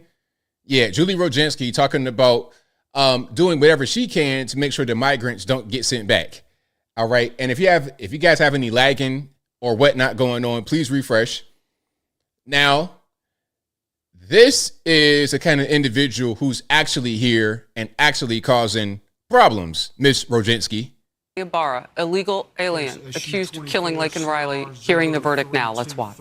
Count 1, malice murder. I find the defendant guilty. Count 2, felony murder. I find the defendant guilty. Count 3, felony murder. I find the defendant guilty.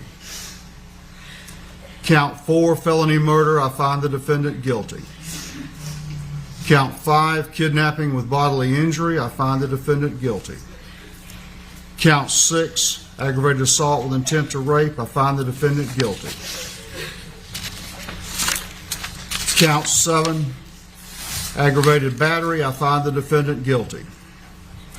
Count 8, obstructing or hindering a 911 call. I find the defendant guilty. Count 9, tampering with evidence. I find the defendant guilty. Count 10, peeping Tom. I find the defendant guilty.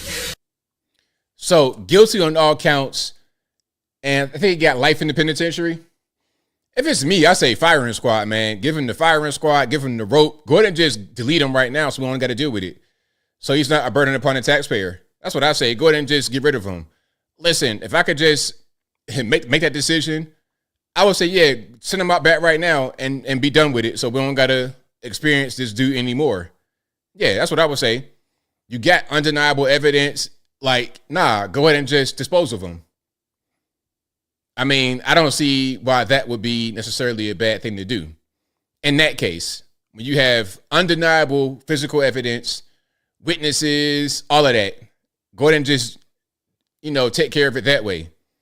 Take care of it that way, and then you'll be good to go. All right, let's keep on going here. Now, where am I at? Okay, not this one. Oh, yeah, 60 Minutes. So 60 Minutes, they did a piece about Trump's incoming cabinet because that's what they want to do. That's their whole game plan. Listen, the game plan from the mainstream media is to keep doubling down on insulting Americans, on gaslighting Americans. I don't see why they keep doing it. It's not really effective because they did that to the max for the past, I don't know how many years, especially in recent years, but it didn't work. It didn't work. They lost. This past week, Republicans won the House majority, and President-elect Trump made nominations to his cabinet. Some nominees appear to have no compelling qualifications other than loyalty to Trump. The nominees are Senator Marco Rubio for Secretary of State, Pete Hegseth to lead the 3 million people of the Department of Defense.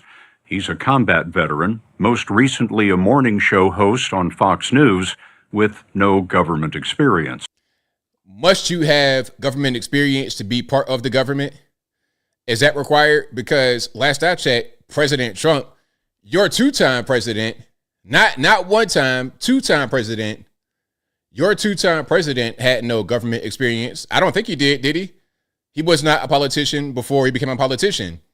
He knows about politics. He's in the political world, but he was not previously in politics. Former Congressman Matt Gaetz for Attorney General, in charge of law enforcement.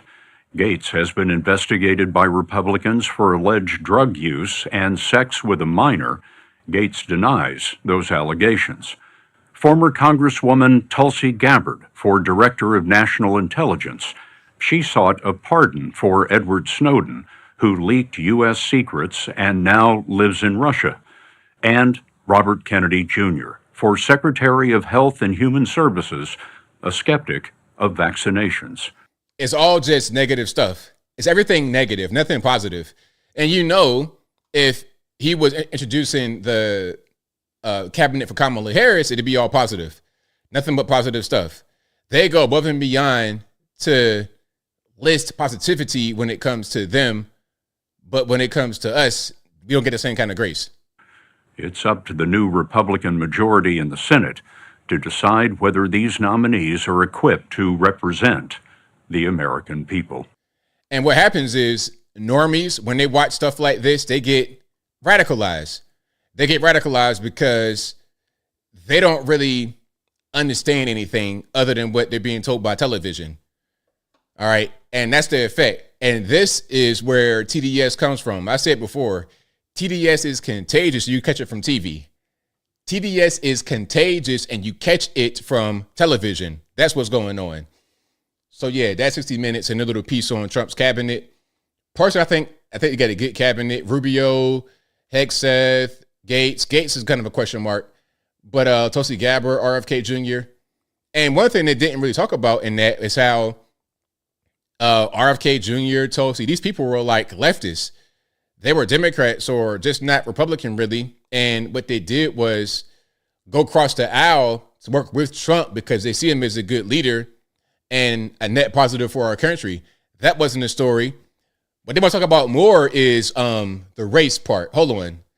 I really want to address that. I got time. Shout out to CGA. I got time because I do got time today. I do have time today to talk about that. Now, I got to find that particular graphic. Okay. It's a graphic I saw that I want to address. Shout out to Rock Patillo. I'm using your graphic, sir. Don't get mad. Okay. Now, here's a graphic, right? Now, somebody put this out there. It says, campaign for the table, but earn no seat. So you have a bunch of black people. You got Ben Carson, Tim Scott, Mark Robinson, Candace Owens, Daniel Cameron, Byron Donald, Herschel Walker. So they're saying the new cabinet, as of right now, does not feature any black people.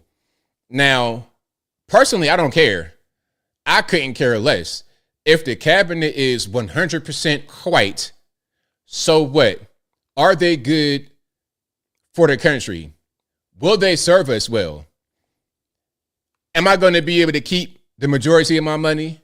Are we going to have foreign wars? Are we going to have the migrants in our country? If the deal, let's just put a hypothetical out there.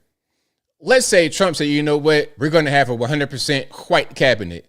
I'm not saying he is going to say that. Please be clear. Don't anybody misquote me on that. I'm just saying, what if? But then he says, okay, no more migrant crisis. The economy will be fixed. No more foreign wars.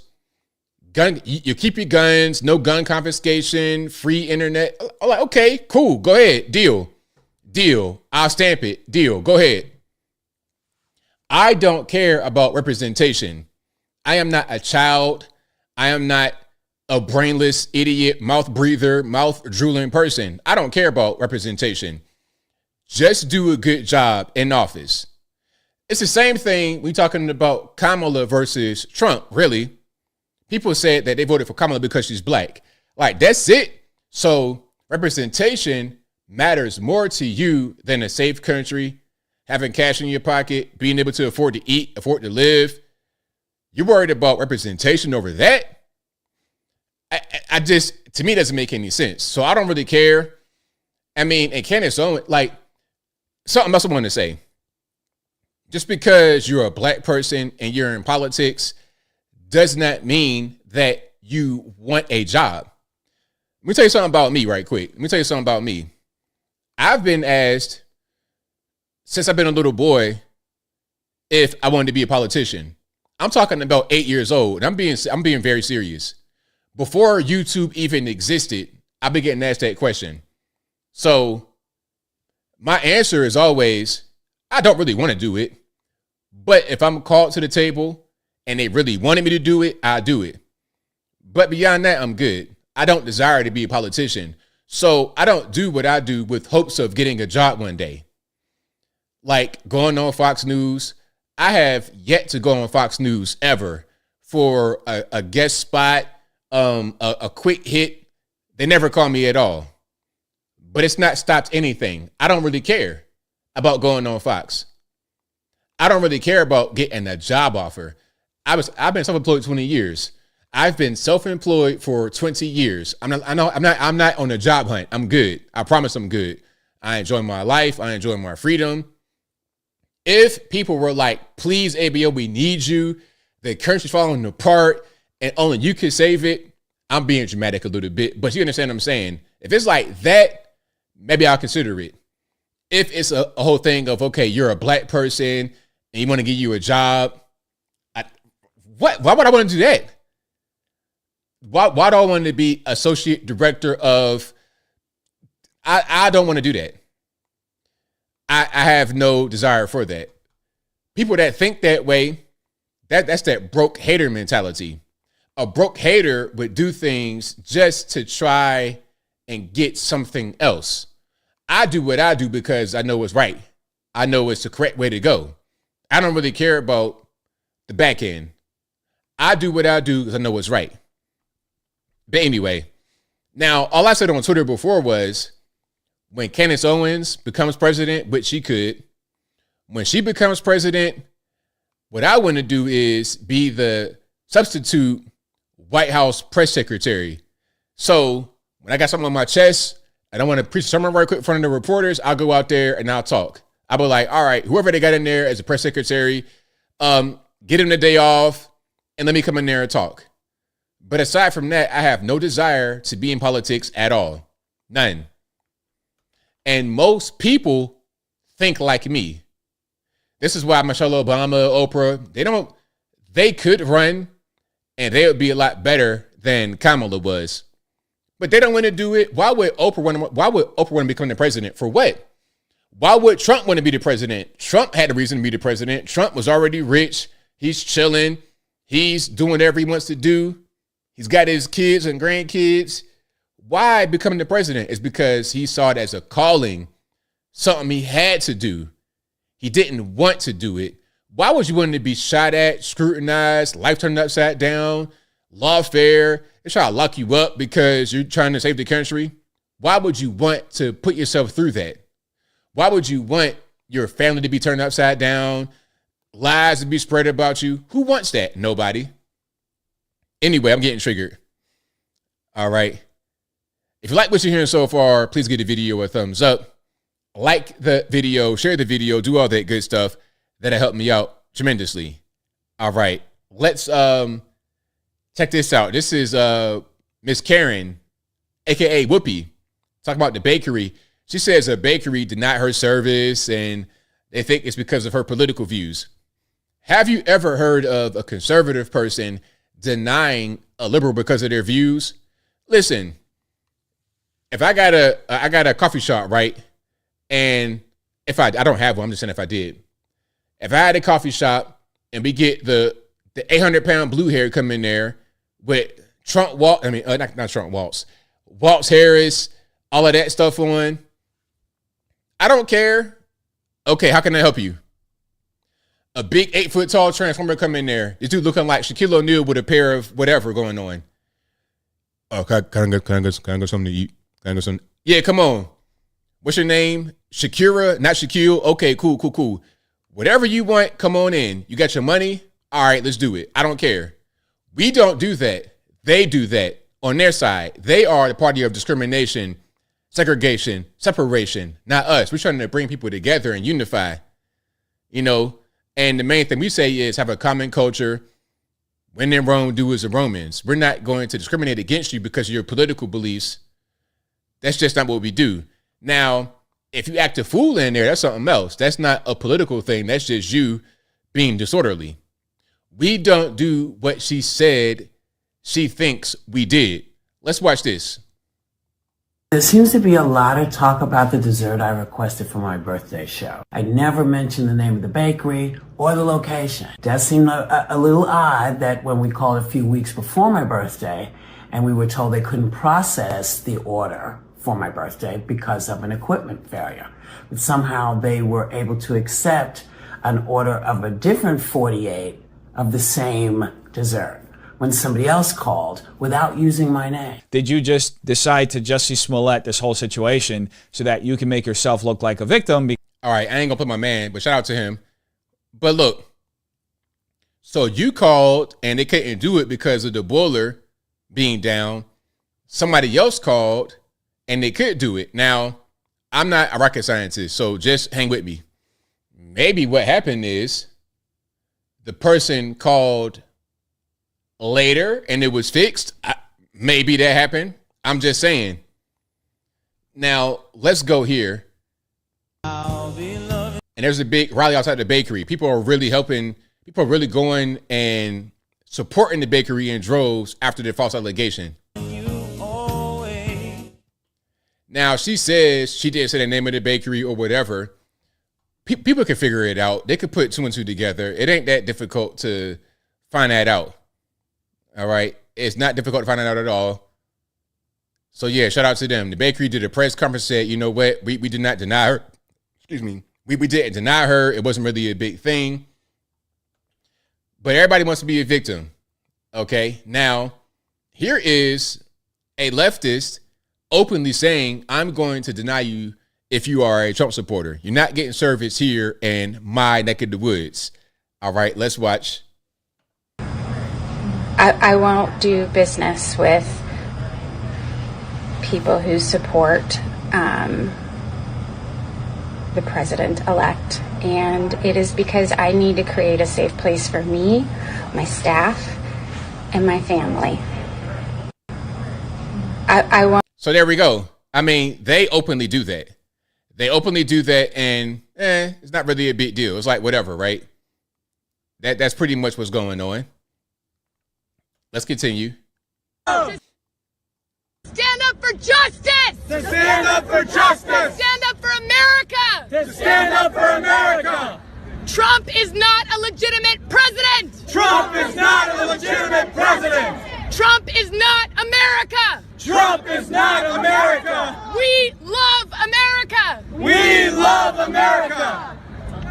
That's it! We love you!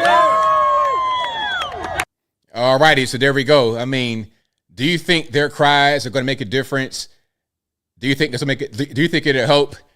To stand up for justice! To stand up for justice! To stand up for America! Now, I don't know who she is. I'm getting a little bit of AOC vibes again. They love AOC. That's their person right there. Alexandria Ocasio-Cortez. Okay. I don't know who found her really. What talent agency was able to like make her be a thing, but she's a thing. All right. Yeah, the cringe is crazy. The cringe is off of the charts. All right. Now, here is a good one. Here's a good video. If you wore a mask while driving in your car alone, I really don't. Start from the top.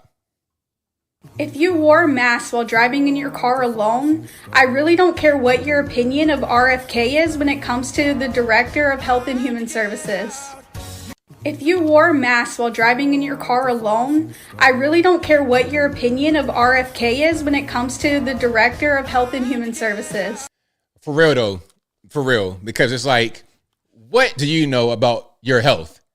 You wearing a mask inside your vehicle. For what? There's nobody. You're by yourself in your vehicle. What is the mask going to do in that environment? Are you trying to protect your car from getting sick? Is your car going to catch COVID-19? Like, what's going on? I don't understand. People are just so weird. The mask is a safety blankie. It is a binky, a baba. The same kind of thing. That's exactly why you got these grown folks in college. They need their binkies and babas and blankies after Trump won. That's why.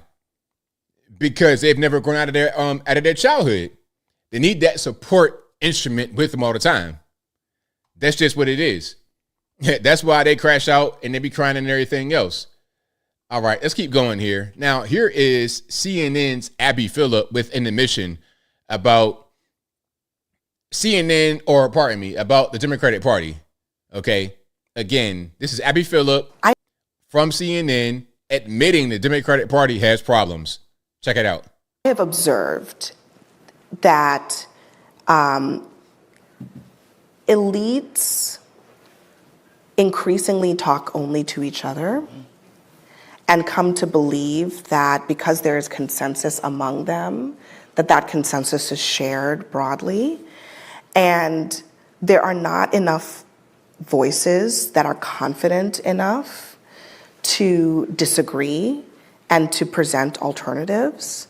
And we as a society need to find better ways to uplift divergent voices. Otherwise, we will be victims of groupthink.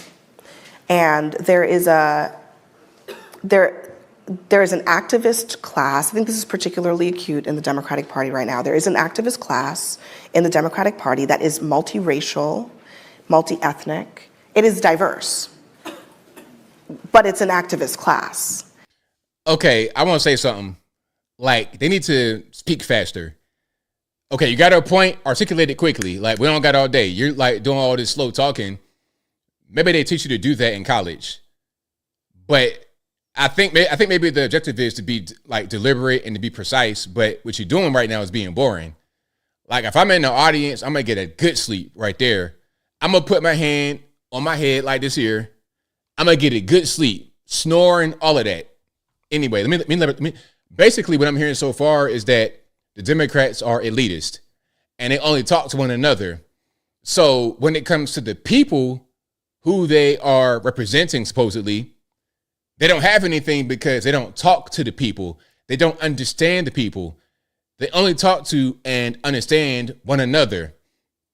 And the only reason why they are where they are is because of us. You're a federal employee, government worker, or whatever. Your salary comes from taxpayer revenue. So maybe you should talk to the taxpayers if you want them to continue to pay for your lifestyle. Or just maybe talk to them because that's your job as a Democrat in office.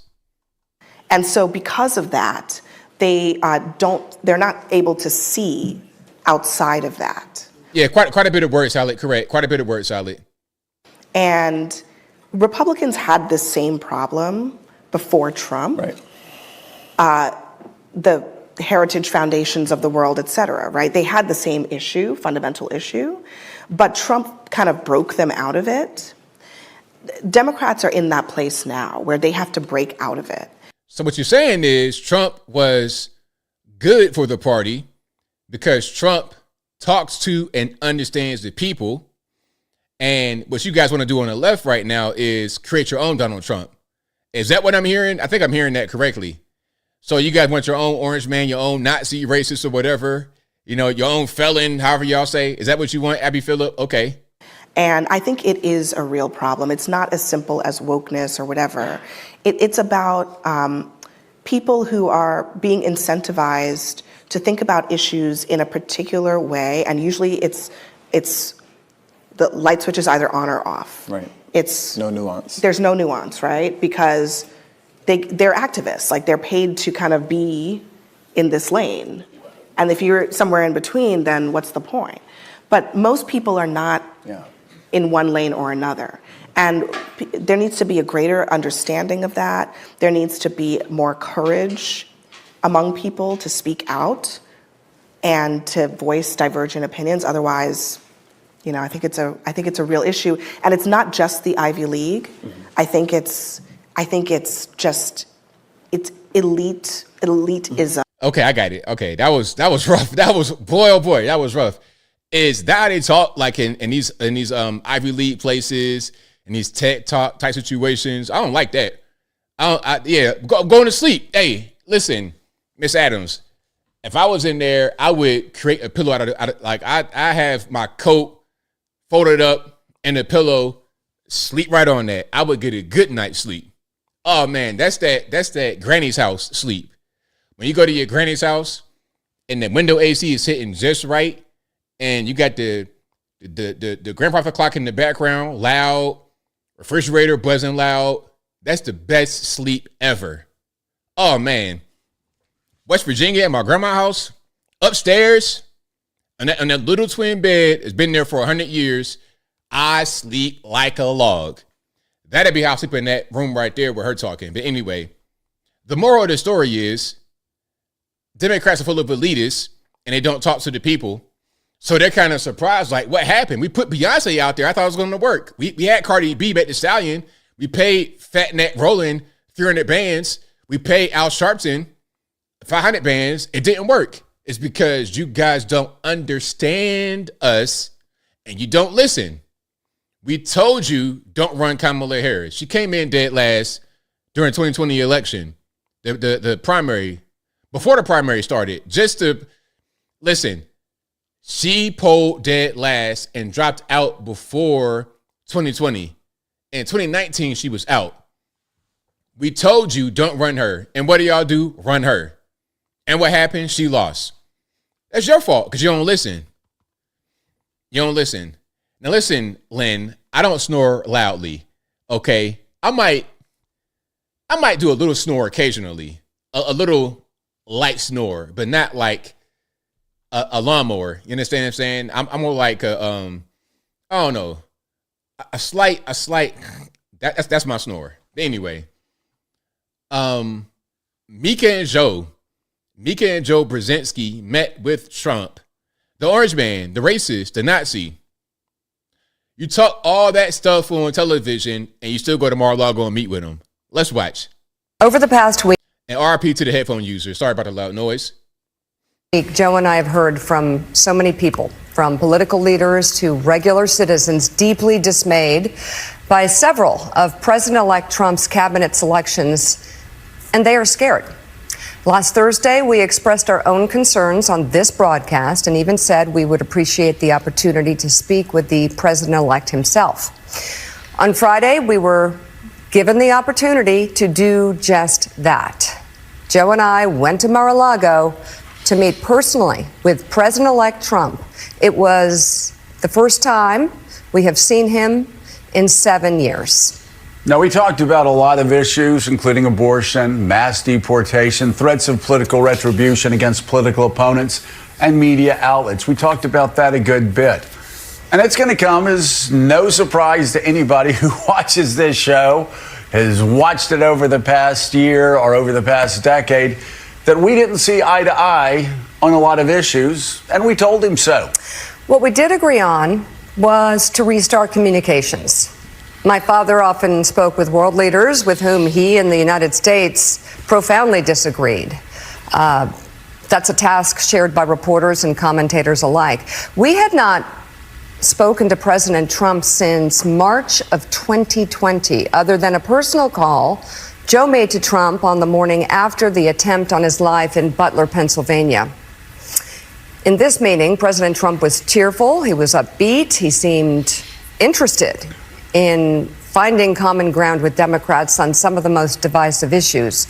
And for those asking why we would go speak to the president-elect during such fraught times, especially between us, I guess I would ask back, why wouldn't we? 5 years of political warfare has deeply divided Washington and the country. We have been as clear as we know how. Let's pause for a second. Now, yes, they are married. They've been married since 2018. And they are both married before. I think Mika might have been married while her and Joe were dealing with each other. And Joe might have been married too. I'm not quite sure. I think he got divorced. Joe got divorced in 2013 from his second wife. Mika's his third wife. And Mika was with somebody who got divorced. They got divorced in 2016. But then in 2018, her and Joe got married. Although while they were both still married, they were also co-workers. You see what I'm saying? So the work husband became the real husband. That's what happened here, 100%. Yes, they are married. In expressing our deep concerns about President Trump's actions and words in the coarsening of public debate. But for nearly 80 million Americans, election denialism, public trials, and January 6th were not as important as the issues that moved them to send Donald Trump back to the White House with their vote. We don't care about any of that. See, that's what we're talking about. Y'all don't listen. We don't care about January 6th. Y'all care about that. That's a big thing for y'all. We don't care about that. We don't care about mammals and whatnot going to the Capitol and the guided tour. Okay, we care about Antifa burning towns down all across this country. Towns, cities, neighborhoods, you name it. Antifa. We care about actual real people that are getting killed out here, and these little kids getting killed. So Corio Turner, 8-year-old little girls getting killed by Black Lives Matter. See, we don't do that. That's what the left does. It's a one-sided thing. Y'all looking at J6 as worse than anything that has happened in this country. Worse than 9/11 and everything. It's ridiculous. You guys are ridiculous, dramatic, out of touch. You look like cartoon characters, SNL characters at best. That's why we don't like you guys. That's why you guys losing ratings. Anybody watching old school turn on the TV? Anybody watching that? They're watching YouTube. They're watching the TikTok. They're not watching you guys because it's old school format. It sucks. You guys look crazy. You're looking like some kind of workplace casual magazine model. You look a mess. You look a mess. Anyway, that's Joe and Mika. Now, of course, they're going to not like that too much on mainstream media. And what I mean by that is Joe and Mika going to Mar-a-Lago to meet Trump. They don't like that because Trump's still the orange man. The orange man's still bad. So why are you meeting with the orange man? Let's watch on CNN. And we have our favorite person in the whole wide world, Brian Stelter. Oh, man. Stelter. Little Brian Stelter. He's one of those guys that just, I don't know, man. It's. I don't want to say the H word. I want to be nice a little teeny bit. But Brian Stelter is like the bane of my existence. He's a claw in my side. He's like, I don't know, man. He's bad. Essentially, that they feared retribution, and that's partly why they sought out this meeting. What kind of retribution are we talking about here? You know, I think there's a wide spectrum, and to be fair to Brzezinski and Scarborough, they're not the only MSNBC hosts or the only, the word journalist is complicated, right, because they're more like personalities, but there are a number of journalists at places like the AP and other big news outlets that are concerned about retaliation in the coming months. Anything from IRS audits to... Man, we don't do that, though. That's y'all that do that. The IRS audits... Sir, do you remember the IRS targeting conservatives? Do you remember that? That was not long ago. That was within the past, 5-6 years? Y'all did that. Y'all did the lawfare. Y'all do that. Not us. Lawsuits and things like that. There are media outlets bulking up on lawyers, thinking about having more libel insurance, those sorts of things. Now, I don't know exactly what the specific concern Joe and Mika had was or wasn't, but they're not the only MSNBC personalities worried about retaliation. However, they are the only ones to go down to Mar-a-Lago and have a meeting. Yeah, Scott, you were shaking your head. I mean, isn't it possible, too, that they're just two people who are so full of themselves, so full of self-aggrandizement? That smile, man. Like the Pennywise, the clown. Look at this. Ugh. That they would feel like that they would be personally... Scott, don't tell anyone, but some of their colleagues feel that way. Well, first of all, I can see why. Second of all, if that's what happened, and if that's what they truly believed, why didn't they go on TV and say that? We went down there to meet with the president to tell him that, hey, anyone who's been critical of you, you should treat us like journalists and not like the enemy. They didn't go on TV and say that. They went on TV and portrayed it much differently. So what I hear you saying in your reporting is they had a motive that they weren't willing to disclose to their audience, which I think should get them more scorn today than they were already getting to begin with. So there we go. They don't like Joe and Mika going down there and talk to Trump at Mar-a-Lago. They don't like it at all. Okay? But, it just, if it was a sincere visit, they should do that. They really should. Now, here's Charles Barkley talking about Democrats needing to shut up. And I just want to say this to the Democrats, which I'm an independent who voted Democratic. Do me this favor. Shut the up. When you win, you get to say what you want to. When you lose, you need to shut the hell up. Oh, President Biden they didn't get him out the race soon enough. Kamala didn't do this. We lost because we had no game plan.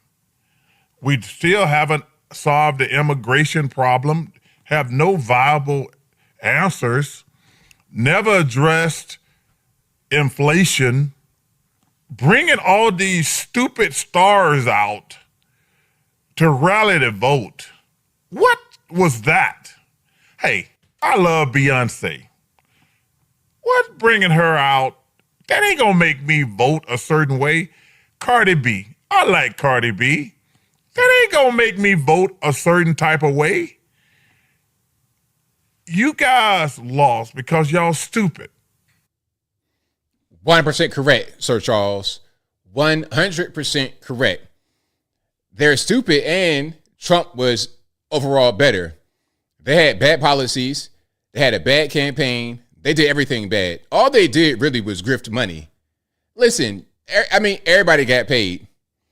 So Oprah, and they finally admitted, Oprah's team finally admitted, well, yeah, we got paid for the town hall in Michigan, but Oprah didn't get paid directly. Didn't I say that on my video? Didn't I say that? I was like, look, when the news asked Oprah Winfrey, did you get paid $1 million to do the Kamala town hall?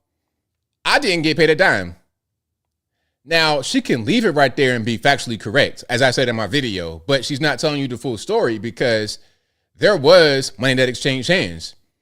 So Kamala's team paid Harper Productions at least $1 million, and now reports are saying it could be as much as $2.5 million to do the town hall.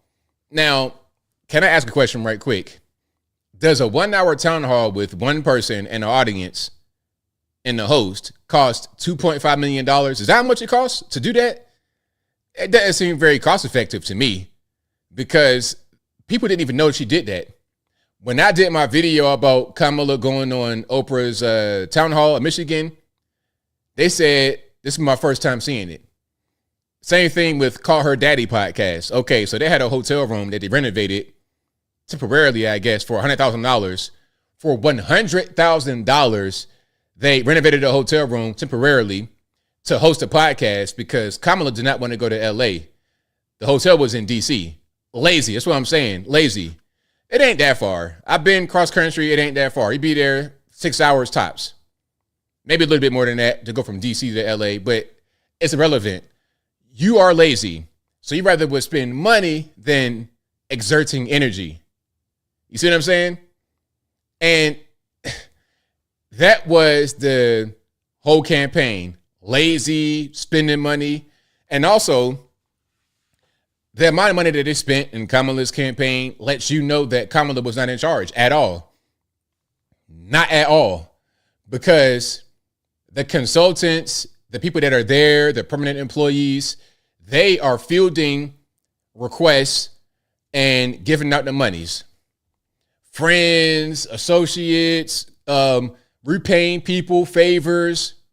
And before you know it, you're getting stumped into wine by Donald Trump, who only spent like $375 million. You spent $1.4 billion and lost.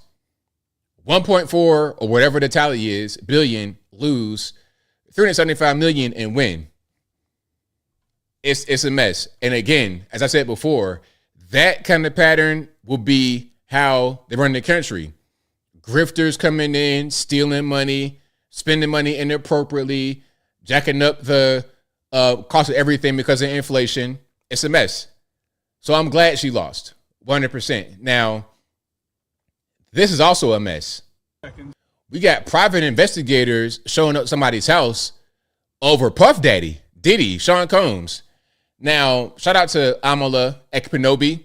She says that investigators pulled up to the house, pulled up to where she used to live, and were asking about Puff Daddy and YouTube videos. Listen, hear me well.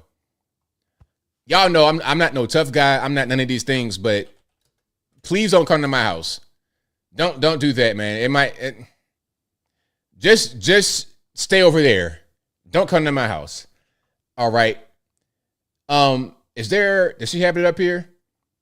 Let me see if I can find it right quick. And if you like what you're hearing so far, please give the video a thumbs up, like the video, share the video, do all that good stuff. That'll help me out tremendously.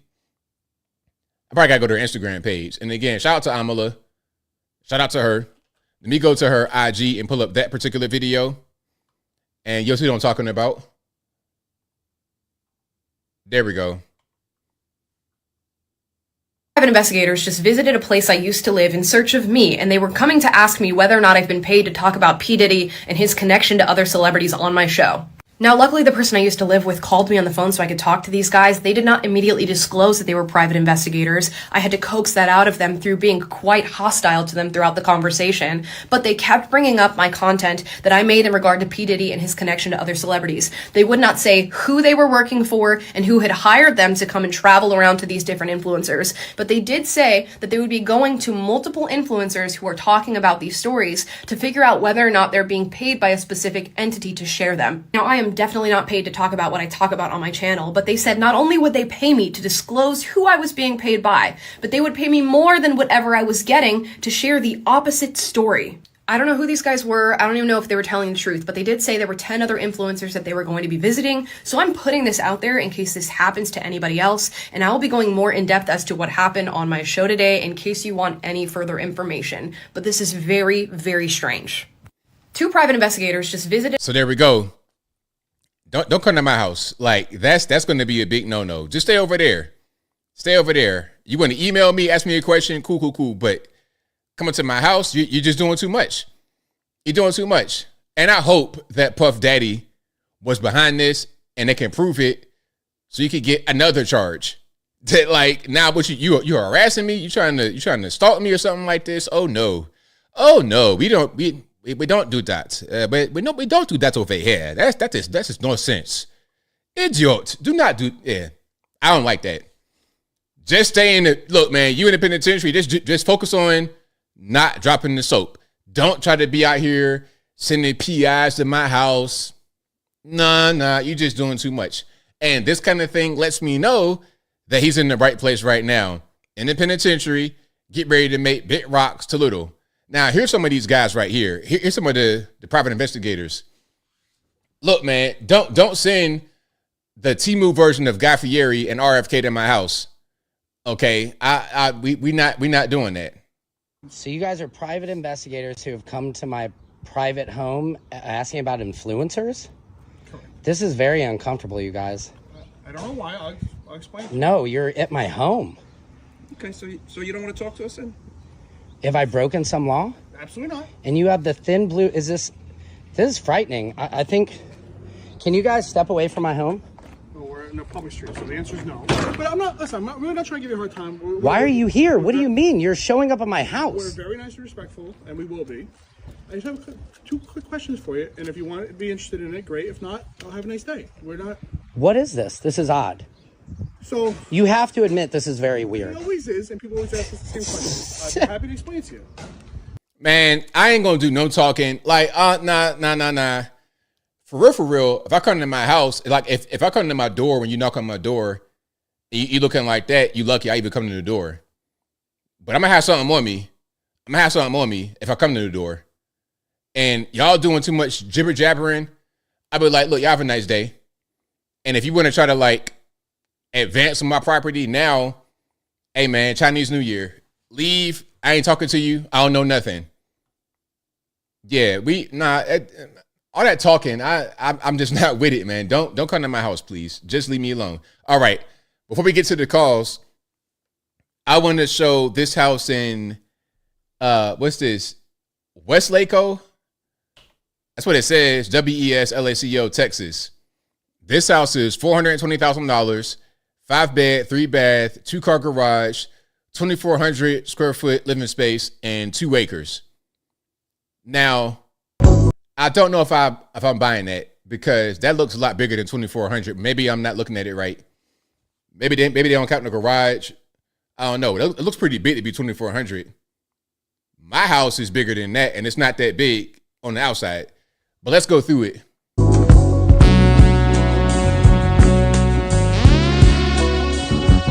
Looks nice. Very nice accoutrements on the inside. I'm not mad at it. That's what you get in Texas, huh? $425,000. Try having a house in California. You're gonna spend every dollar in the world on a house that looks like that in California. Yeah, you're gonna have to spend $10 million for a house like that up in the hills somewhere. All right. But you can still live somewhat affordably in many parts of this country. Yeah, that's bigger than 2,400. That's more like 35. Look at the garage area. Come on now. And is that a 3-car or a 2-car? 2-car garage. You might be able to put a motorcycle. You could put 2 cars and a bike in there. You could put 2 cars in the wood shop section in that garage. Yeah, $420,000. Now, how much would this house cost in your neck of the woods? You living in California, you living in New York City or something like this? Oh, forget about it. New York City, a house, man. New York City, you're going to get a shoebox for 10 bands a month, and that might be a good deal. So, yeah, shout out to Texas. Now, let's keep on rocking and rolling. I got some calls to get to in a minute, but also super chats. If you like what you're hearing so far, please give the video a thumbs up, like the video, share the video, do all that good stuff. That'll help me out tremendously. Yes, KX250, that's much more than 2,500, 6,500, something like that. Yeah, it is one level, but still, you probably you have one of 2,400 square foot in there. All right. Yeah, the house is all gray.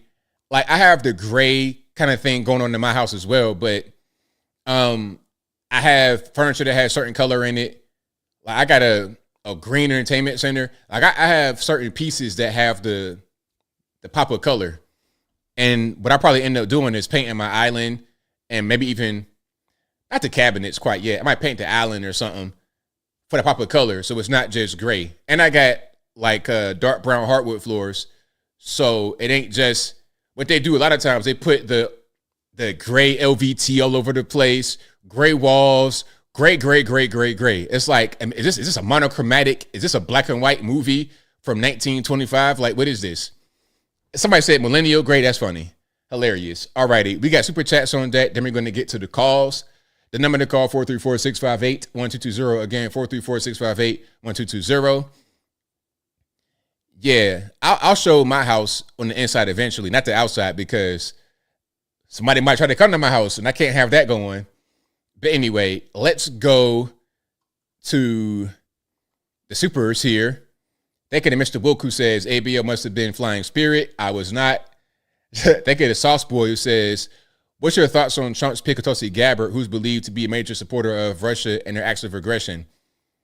I don't know about the whole Russia thing, but I'm not necessarily mad at the Tulsi Gabbard pick. I'm not a big Tulsi fan, but I don't dislike Tulsi. So I think it's good, as I was saying, to reach across the aisle.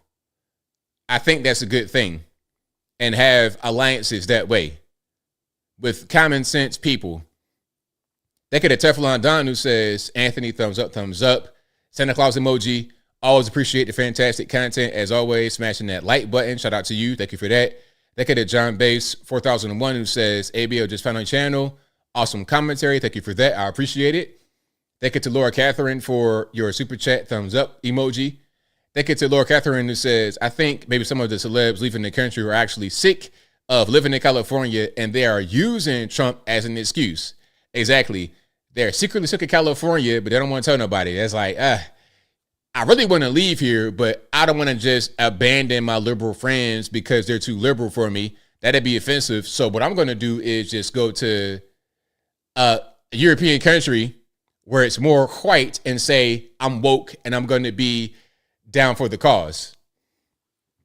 Thank you to where we at. Thank you to Sometimes Friendly, who says, I miss you Saturday, ABL.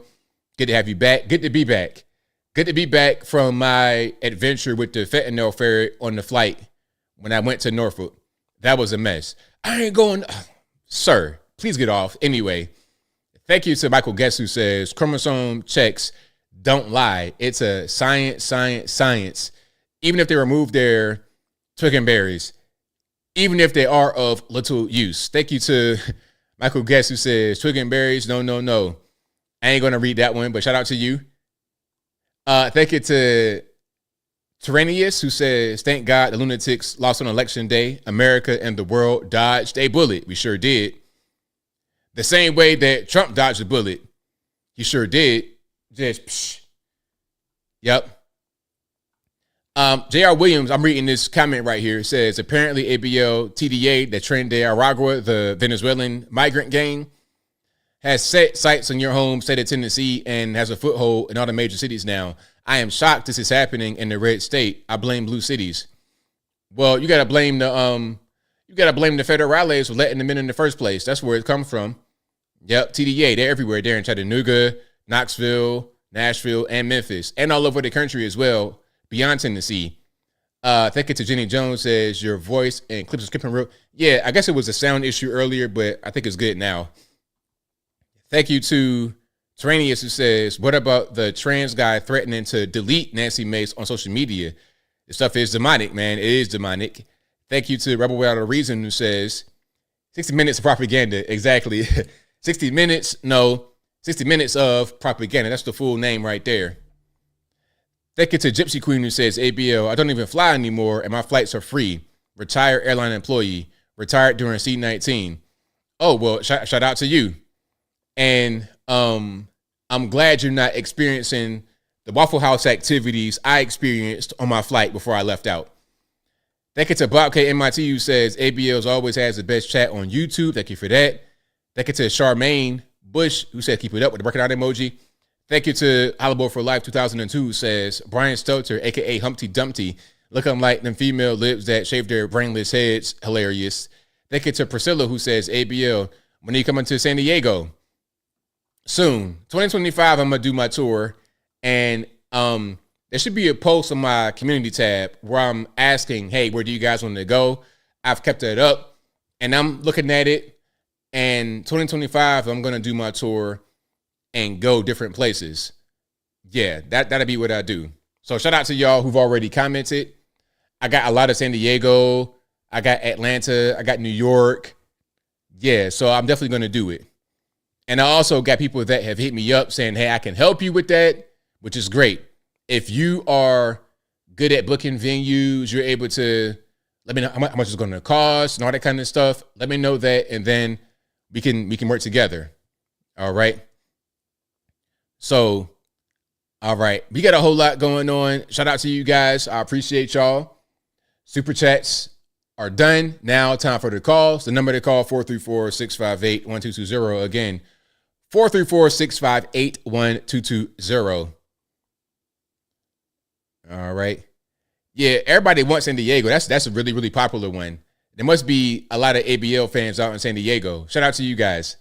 That's a very popular city. I never really thought. But, I don't know everything. So shout out to South Florida. Yes, absolutely. And merch, yeah. Yes. I probably have some hats and whatnot. Sign some hats. Let's keep on rocking here. Let's go to 573 on the line on speaker 2. Anthony Brian Logan is JoJo. All righty, what's going on? What's up, brother? JoJo from Chicago. Listen, I've been listening to this stuff about Julia Rodzinski and all her act and all this stuff. And this is what I got to say, bro. I wrote a poem about this. You want to hear it? Sure, go for it. It's called The Mask. All right? And we're just going to lay this out and let it be known. You may have a goal. You may have a dream. You may have friends. And to them it may seem. You may have a problem. It could be a task. Your face may be covered, and it could be a mask. Some people try to act and some to deny before they see that light in the sky. By then it's too late to find out that the mask in time will be the face itself. And man, let that speak for what it is, brother. I love you, and I'm glad I talked to you again, and I'm glad you heard that. And I hope all your followers heard that and know what it means. And let them people do what they want, man. It's going to be what it is. Love you guys. Peace. Thanks for the call. Definitely appreciate you. Yeah.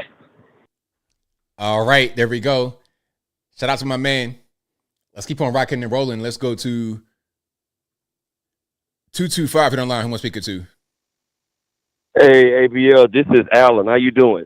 I'm doing well, man. How about yourself? Hey, man, I can't complain, man. Bro, I'm such a big fan of yours, and I just want to tell you, you are such an inspiration to me, man. It's so good to hear you in person, man. Thank you, man. I really appreciate that. It means a lot to me. Hey, man, look, I'm calling from Louisiana, man, and I just have a quick question. So me and my homeboy, we just started a podcast, and we've been doing the, speaking about politics and whatnot.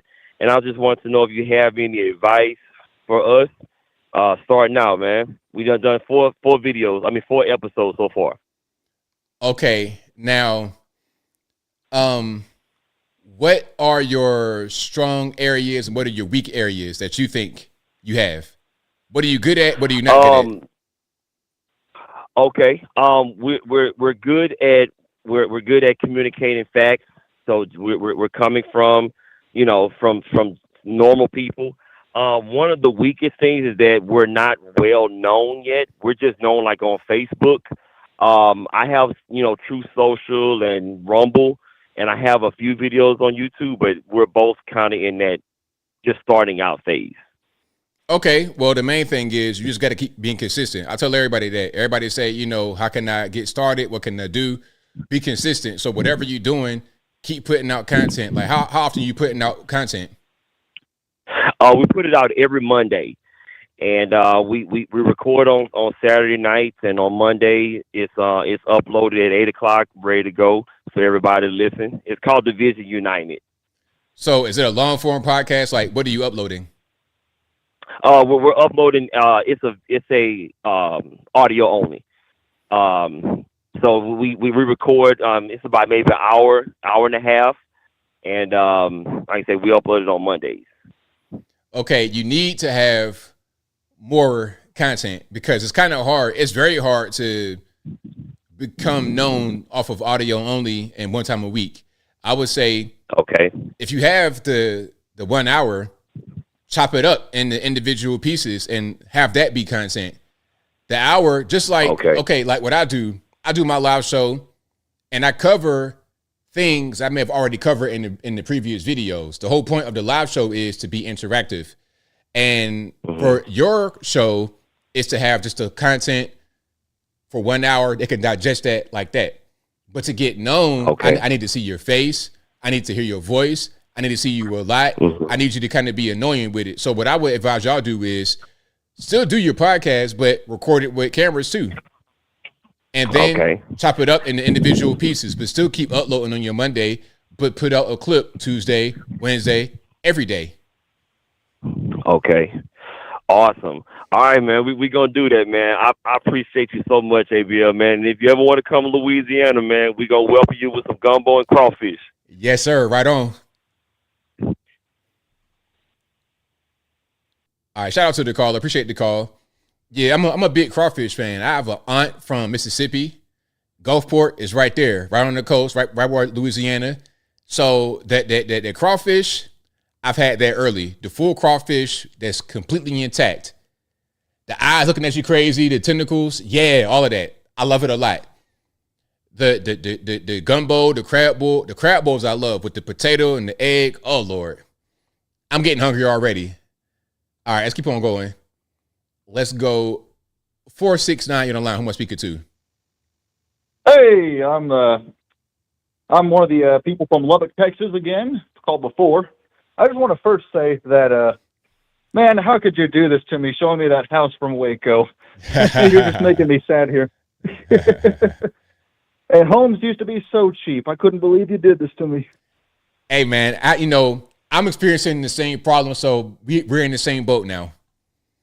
Man, yeah. Well, I did have a question for you. I've noticed that when it comes to a lot of the people that Trump's trusting into the administration, like Elon Musk, Tulsi Gabbard, Robert F. Kennedy, I do think it's good that we're reaching across the aisle to get former Democrats who have felt estranged from the party. I think it's a good look, but at the same time, I feel like we might be a little bit too uncautious as to who we're trusting. For instance, Tulsi Gabbard, I believe she still supports healthcare, Medicare for all? Universal healthcare, sorry. Robert F. Kennedy, he's still very anti-2A. It just has me concerned if maybe we're moving a little too fast, but what are your thoughts on that? Well, the thing is, they are not going to be in charge of those things in the government. So as long as they can just focus on what they got to focus on, it's fine. RFK, okay, you have this job. Just do that job. Tulsi Gabbard, this is your job. Just do that job. They're not trying to be the president and just, they have a specific task they need to follow, and that'd be it. I think they'd be good in their task, just like RFK. RFK is perfect for that role, but being the president, I don't think so. Okay, I gotcha. So it's like you kind of pick and choose where their strengths are in relation to the Republican Party and put them in those roles. Is that what you're saying? Absolutely. Yeah, I gotcha. That makes sense. Yeah, another thing, though, as well. I've seen a poll come out recently that Kamala Harris is still polling fairly high for the nominee for 2028. Now, that's still way too far off in the distance to tell. And I've also heard rumors she might be running for governor of California. What do you think's going to happen to her? Do you think Democrats are going to be, for lack of a better word, dumb enough to try and run her again for 2028? They could be dumb enough to do that. They really could be. I hope. I mean, really, okay. If I'm a Democrat, I would say, please don't do this. But me being who I am, I say, go ahead, do it. Go ahead. That'd be great because that's basically that'd be good for us. That's great for us. That's a tomato can all day long. So go ahead and do it. Oh man, I agree. I hope they run Kamala again because that would be just phenomenal for us. I think I got one more thing and then I'll head out. I won't take up too much of your time here. But I've noticed that a lot of Democrats in relation to this loss, they're just refusing to take any criticism or reflection on this. A lot of people are upset at Bernie Sanders, upset at Cenk Uygur. I don't know how to pronounce his last name. And as much as I don't like those two people, I think they're on the wrong side of the political spectrum. I don't like what they have to offer. I feel like their reflection as to why Democrats have lost are actually true, and no one's listening to them. So do you think the Democrat Party is going to be setting themselves up for a massive failure? I think so. I think what they're banking on is their control of the media, their control of information. They're trying to bank on that to succeed, but it's ultimately not really going to work in their favor. So I don't know what they're going to do. Yeah, I guess so. Well, I appreciate you for having me on. I'll let someone else take the call. You have a good one. Thank you for the call. Definitely appreciate you. All right, great call. Shout out to the caller. Let's keep on rocking and rolling here. Anonymous caller, who am I speaking to? Hey, what's going on, ABL? What's good? Not too much, man. What's happening? I was looking at Trump, the PICA staff members, man. He said, what make you? What about Matt Gaetz? You think he's qualified to do that job? Or was one of the most qualified? I don't see why he's not qualified. I think he's qualified. Why would he not be? He doesn't. He never worked in any court. Never. He never practiced law in his life. So how is he qualified? Is he a lawyer? He's a lawyer, but he never practiced law. He never worked. He never worked as a district attorney. He never been as a defense attorney. He never been a prosecutor. Okay, but so why is he most qualified? He's also a lawmaker, right? Yeah, he's a lawmaker, but it's different when you challenge law. When you challenge the law. He's a lawyer and a lawmaker, so why not? I don't really see the problem. Because he has no expertise in different areas. Remember, if, for example, President Trump wants to apply the Enemy Alien Act, how is he going to defend Trump when he has no expertise in that area, on any area? Okay, I mean, he has no expertise when it comes to the Constitution. He's not a constitutional lawyer. Like I say, he never practiced law. And I know, if I remember, you were really critical of the justice, the black Supreme Court justice. Can't remember now. Katrina Brown, I think that's her name. So you were very critical of her that she only was qualified because she was black, because she's a black woman. Well, remember that time? Yeah, because that's what they said. They said it's going to. Joe Biden. Excuse me. No. That's Joe Biden said it. Did he not say it? Yeah, he did say it. Okay, so all I'm doing is it's not even about Ketanji Brown Jackson. It's about what Joe Biden said. And I also said excuse me, sir, I'm talking. And I also said it's unfair because she could be very qualified, but when Joe Biden says I'm going to select a black woman, it becomes about race rather than the qualifications. Like, pick the best person. The race. Okay. Excuse me, I'm not done talking. Be quiet, please. Pick the best person rather than the race getting in the mix. Okay, so when they told Trump to pick the white woman, the woman, and Trump picked a white woman, what she's qualified? Who said that? Who said to do that? They told him. They told him. Who is they? Who is they? Who is they? The staff members, people that work with Trump. The people in the administration. Do you know their names? Look, Bill Barr was one of them that told him to pick a woman. Bill Barr said that? The chief of staff, what is his name? Miller told him to pick a woman. Okay, And so people okay, and then people, the members in Congress started to pick a woman. Now, did Trump come out and say, "I'm going to pick a woman to do this"? Yeah, he did say that. He did say that. He said he did say that I'm going to pick a woman. I'm going to pick a woman, and he picked her because her belief in abortion. Okay, that's why he picked her. I don't believe that. I don't. Excuse me. I'm gonna talk. I don't believe you as far as Trump saying that I'm gonna pick a woman. I don't believe. I think that he picked the best person to do the job. Okay, yeah, no, she's not the best. She's less qualified when it comes to Katrina Brown in comparison to her. She has more level of expertise than any other of them. Sir, you're comparing, you're comparing the chief of staff to a Supreme Court justice. Is that what we're doing? Well, you could still pick an unqualified Supreme Court. Bush did it. What? The person that Bush picked an unqualified Supreme Court justice. They didn't even pass confirmation. What are you talking about? Bush Jr. Why bringing up? Why bringing up okay, Bush? This is the deal. Why bringing up George Bush? What are you talking about? I don't understand. Well, it's the same.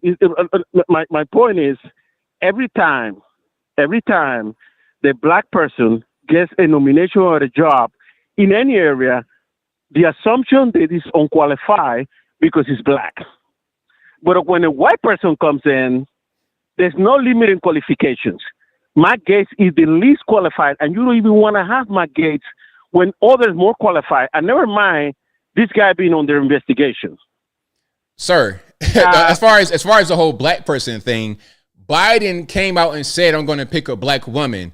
I said it's inappropriate because it shouldn't be about black or woman or nothing. It should be about who's the best person. So that's not the same thing as what's going on with Trump. Trump did not come out and say, "I'm going to pick a white woman." Like, you're just making up stuff. Trump picked the best person. Okay. Trump picked the best person, and he thought do the job. That's what happened. So Trump is picking the best person to do the job. Are you talking serious or this is a joke? I mean, if she's not the best person, then who is? No, you joking or this is serious? Nah, I mean, so if you don't think that he picked the best person, who's better than who he picked? There's other better attorneys. Name somebody than her. Name someone that he should have picked instead. Do you know what Trump picked her? He said it because her belief when it comes to abortion.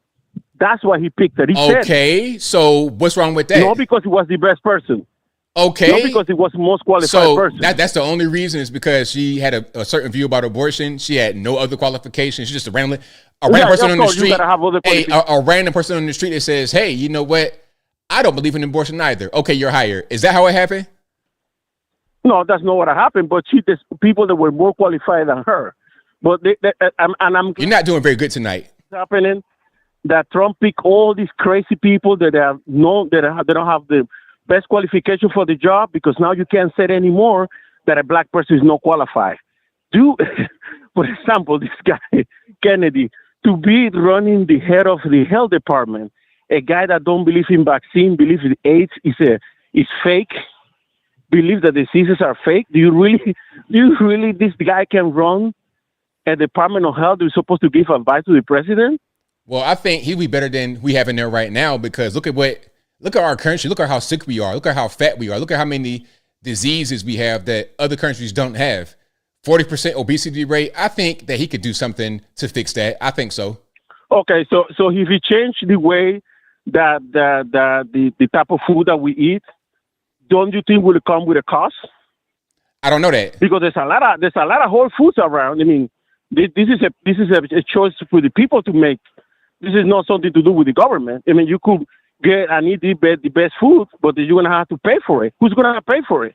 When we already have an inflation, is the government going to pay for it? Well, I don't know. I don't know how much it's going to cost, because the thing about it is, okay. So then, like, you're just making an assumption it's going to cost more. I don't know that. You don't know that either. It's just your assumption. I don't know nothing about that. No. But I'm telling you, there's a lot of whole food. There's a lot of places where you could get good, healthy food in America. Nah, but see, who's going to pay for it? Are you a fat person? Are you obese?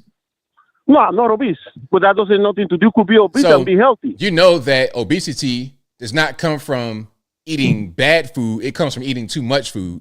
And the diseases we have also come from eating the wrong types of food. You know, you got all these processed foods. You can eat healthy without breaking the bank. You know that, because you're not a fat person. No, that's not true. Yes, it is. Most of the low diet food and low sugar food costs more money. That's not true. Healthy food costs How more much? money. How much? Excuse me, sir. That's not true. A bag of rice. How much is a bag of rice? Well, sir. Let's not do that, because what you're not going to do. I know more than you on the food topic, so you're not going to win that one, sir. Stop talking. Sir. How much is a bag of rice? Okay, so how much you got? Sir, answer the question. How much is a bag of rice? I don't know a bag of rice. Is it cheap or expensive? Well, tell me. Is it sir? Excuse me, sir. Is it cheap or expensive? How is it? Sir, answer the question. Sir. Tell me it's gonna Sir. Look. You can answer the question, or I can hang up. Is a bag of rice cheap or expensive? How is it going? All right. That's enough. Have a nice day. All right. It does not cost a lot to eat healthy food. And the thing RFK wants to do is get rid of a lot of these additives and preservatives and things of this nature. And a lot of the food that he's talking about is junk, and you don't need to eat it anyway. All these Pop-Tarts, you got all types of food coloring and dyes. And answer me this question. Would you die of starvation if you couldn't buy Pop-Tarts anymore? I think we can improve our food system. A lot of the things that we eat over here are not even permitted in other countries. They're banned. We eat things over here that are just crazy. Okay. Eddie says, bag of rice costs $1 billion. Exactly. There you go. I mean, when I had no money back in the day, when I was like late 20s, I could eat very well for a low amount of money. It's just what you decide to eat. You buying big back snacks, Cheetos like Kamala. You buying all that kind of stuff. Come on, man. You just putting all types of cancer and whatnot in your body. And that's an issue. All right, let's keep on rocking and rolling. 740, you don't lie, who am I speaking to? Jeff from West Virginia, ABL. All righty, man, what's going on? Boy, what do you think of that? What do you think of that last caller, man? Can you imagine being a grown man, calling in to a talk show and airing your own personal grievances? That is hilarious. You're a man. Nobody cares, buddy. He could have put that in a TikTok video, ABL. Why'd you let him talk so long? You're right about that. You're right. Well, anyways, it's been a while since I called. Is anything, I don't know, big happened? Or no, wait a minute. Let me ask that again. Has anything huge happened since I last called? Oh, we got the orange man back in office. That's right, man. This is getting good out there. What do you what do you think of all these liberals, man, and they're losing their mind? I think to celebrate, we need to make a Mount Rushmore of the people that got Trump elected. And who do you think would be up there? Definitely Musk, wouldn't you agree? Oh, for sure. Because he was big, not only going out there and campaigning, but also buying Twitter. That was really big. Yeah, who else do you think? We probably have Rogan up there for sure, and Dana White. I think right in the center, though, for her part asking Kamala Harris the important question, we should have Sonny Hostin. That way, in about 150 years, people would be standing under that, being like, she must have loved Donald Trump. That's right, because she asked that question. So, as far as what you're going to do differently, what are you going to do? And it's like, I'm not going to do anything. That was a big question that she asked, and it didn't go very well for the left. That's it. And so we just put her front and center of the new Mount Rushmore who got Trump elected. And instead of rewriting history, we'll just pre-write history. Right. What do you think about the chunk yogurt take? What do you think's going to happen with that cut about him talking about he's wrong? You know, somebody is going to take a separate cut of him arguing and put it against himself. That guy's such an idiot. I mean, I think that it just shows. I think it just shows how fractured they are on their side. Yeah, now I don't know how many books he's written, that chunk yogurt, but there is one for you you might want to pick up and read because you are coming up in the industry. It's called How to Bust a Union in Industry Media. So you should read that one. Oh, right on. Let's see. Who else do we want to take a shot at here? What about Morning Joe? That was hilarious, wasn't it? Oh, yeah, that was great. That was fantastic. But you That know, was that's funny. what happens. You know, you got to go and talk to the man. Well, it looked like Joe Purse had washed his face good. But it was great to see Mika Brzezinski have to get on there and admit we had to go to Mar-a-Lago and give Trump the orange Hershey's kiss. She still had some orange on her lips. You could see it. I think she might have gotten to the fruit bowl bags in it while she was down there, but but things are going good. I thought I'd come in and laugh with you for a few minutes. Listen, all these people like Barkley and stuff saying it's because we were stupid and stuff is why we lost the election. No, don't give them an inch, ladies and gentlemen. They lost the election because smart people went out and voted against them and saved them from themselves. Don't give them an inch. Exactly. And good job, man, on the Greyhound bus ride there you was on, trying to get the situation calmed down some. Oh, it might as well have been the Greyhound bus in the air, pretty much what it was. That's it. Listen, everybody, when you're in that situation, it is possible to de-escalate. You know, when you're a man, if you there's a difference, man. If you're boys don't ask what comes next, men do. And so when you're in that situation, you know, and you go kicking and fighting after waking up from fentanyl, you know, you should ask yourself what comes next. You know, it's going to be the FBI and things like that. And so you don't want to come at them threatening. You want to come at them with that kind of wisdom. Be like, hey, I'm not here to fight with you. I'm just here to tell you that there are real consequences and they're going to come down on you for it. So good job, man. Good job. Thank you. Appreciate that. All right. Well, I'll get off here. I just thought I'd call in and have a few laps with you for a little bit. I'm still listening. I just don't call it that much. Thank you for the call, man. Definitely appreciate you. All right. Bye, buddy. All right. Shout out to the caller. Great caller.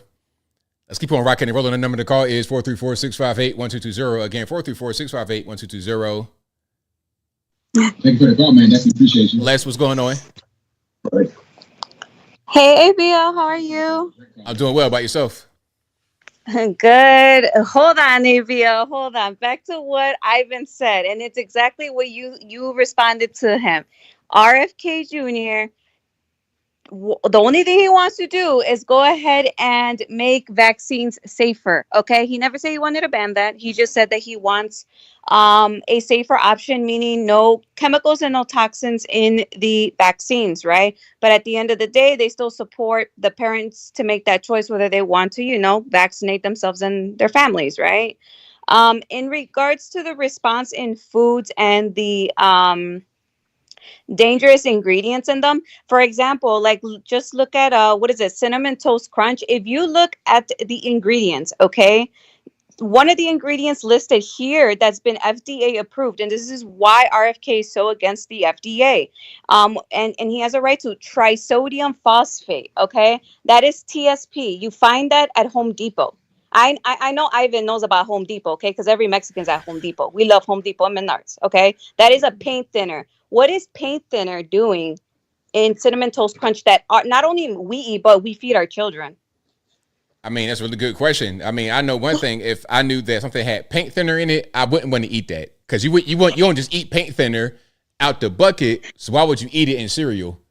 Exactly. So I think that Ivan is just a prime example for us, the 87% that voted for Trump, okay, that the 13% are very, very, they're just not educated, and they got to stop watching Telemundo, Univision, CNN, MSNBC, ABC, and all the fake news, because if you go and you follow RFK Jr., even on TikTok, he's on TikTok, his clips on there even state exactly what I'm saying. He's not against vaccines. He just wants it safe. He's not against foods. He's just against the chemicals that are in our foods, obviously. And we do need a healthy America, right? So, maha, make America healthy again. Ha, ha, ha. Okay. Anyways, I had to just give him the quick smoke, ABL. Because, I got to come in here and, 10 toes down for you, ABL. No worries. Alrighty. So, in regards to the Congresswoman Nancy Mace, so her proposing that that bill to ban transgenders from using a women's washroom at the Capitol and actually in any publicly owned buildings, federal. I think I'm all, I mean, and I know I'm all for it. And I just think that it's so astonishing that the 87% of Americans that voted for this, I mean, we're still giving the time of day to the Delulu 13% Democrat voters, right? Like it's 2024, right? We're almost at 2025. Like there's only two sexes, okay? Male, female, man, and woman. That's it. Okay. And then last but not least, I wanted to go ahead and comment on the mass deportation. ABL, I don't care how much that bill is. You cannot put a price on our safety in regards to how much is it going to cost, not only to go ahead and secure our borders, but to get all the criminals, the illegal criminals out of this country. Okay. So Tom Homan, which is President Trump's appointed border czar, stated that his top priority day one is to deport the dangerous illegal criminals, okay, such as the one that robbed the life out of Lincoln Riley, okay, not the grandmas baking in the kitchen and not the kiddos playing in the backyards, the illegal dangerous criminals. That's top priority day number one. So I mean, this just goes to show you why 87% of the country is awake and we voted the way we voted, and why the 13% stay asleep and they stay very, in my opinion, just so uneducated and just very, very naive. So that's all I got to say, ABL. I just want to wish you a wonderful night. God bless, and God bless the chat. And you keep going ahead and putting Ivan in his place, ABL. Okay. And then the little patriots say bye. Bye. Bye, y'all. Thank you for calling. All right, take care, ABL. All right, now. Bye-bye. All right, great call as always. Shout out to Les. Yeah, the illegal aliens, they got to go. They got to get up out of here immediately. All righty, let's keep on rocking and rolling. Let's go to 770. You don't learn who I'm speaking to. I guess I was a little slow and trigger on that one. Let's try that again. Let's go 559. You don't know who I'm speaking to. ABL, Pat from California. How are you? I'm doing well, man. About yourself? Good, man. Hey, I just got on, jumped on a live stream, and sorry I'm late, but better late than never, they say, right?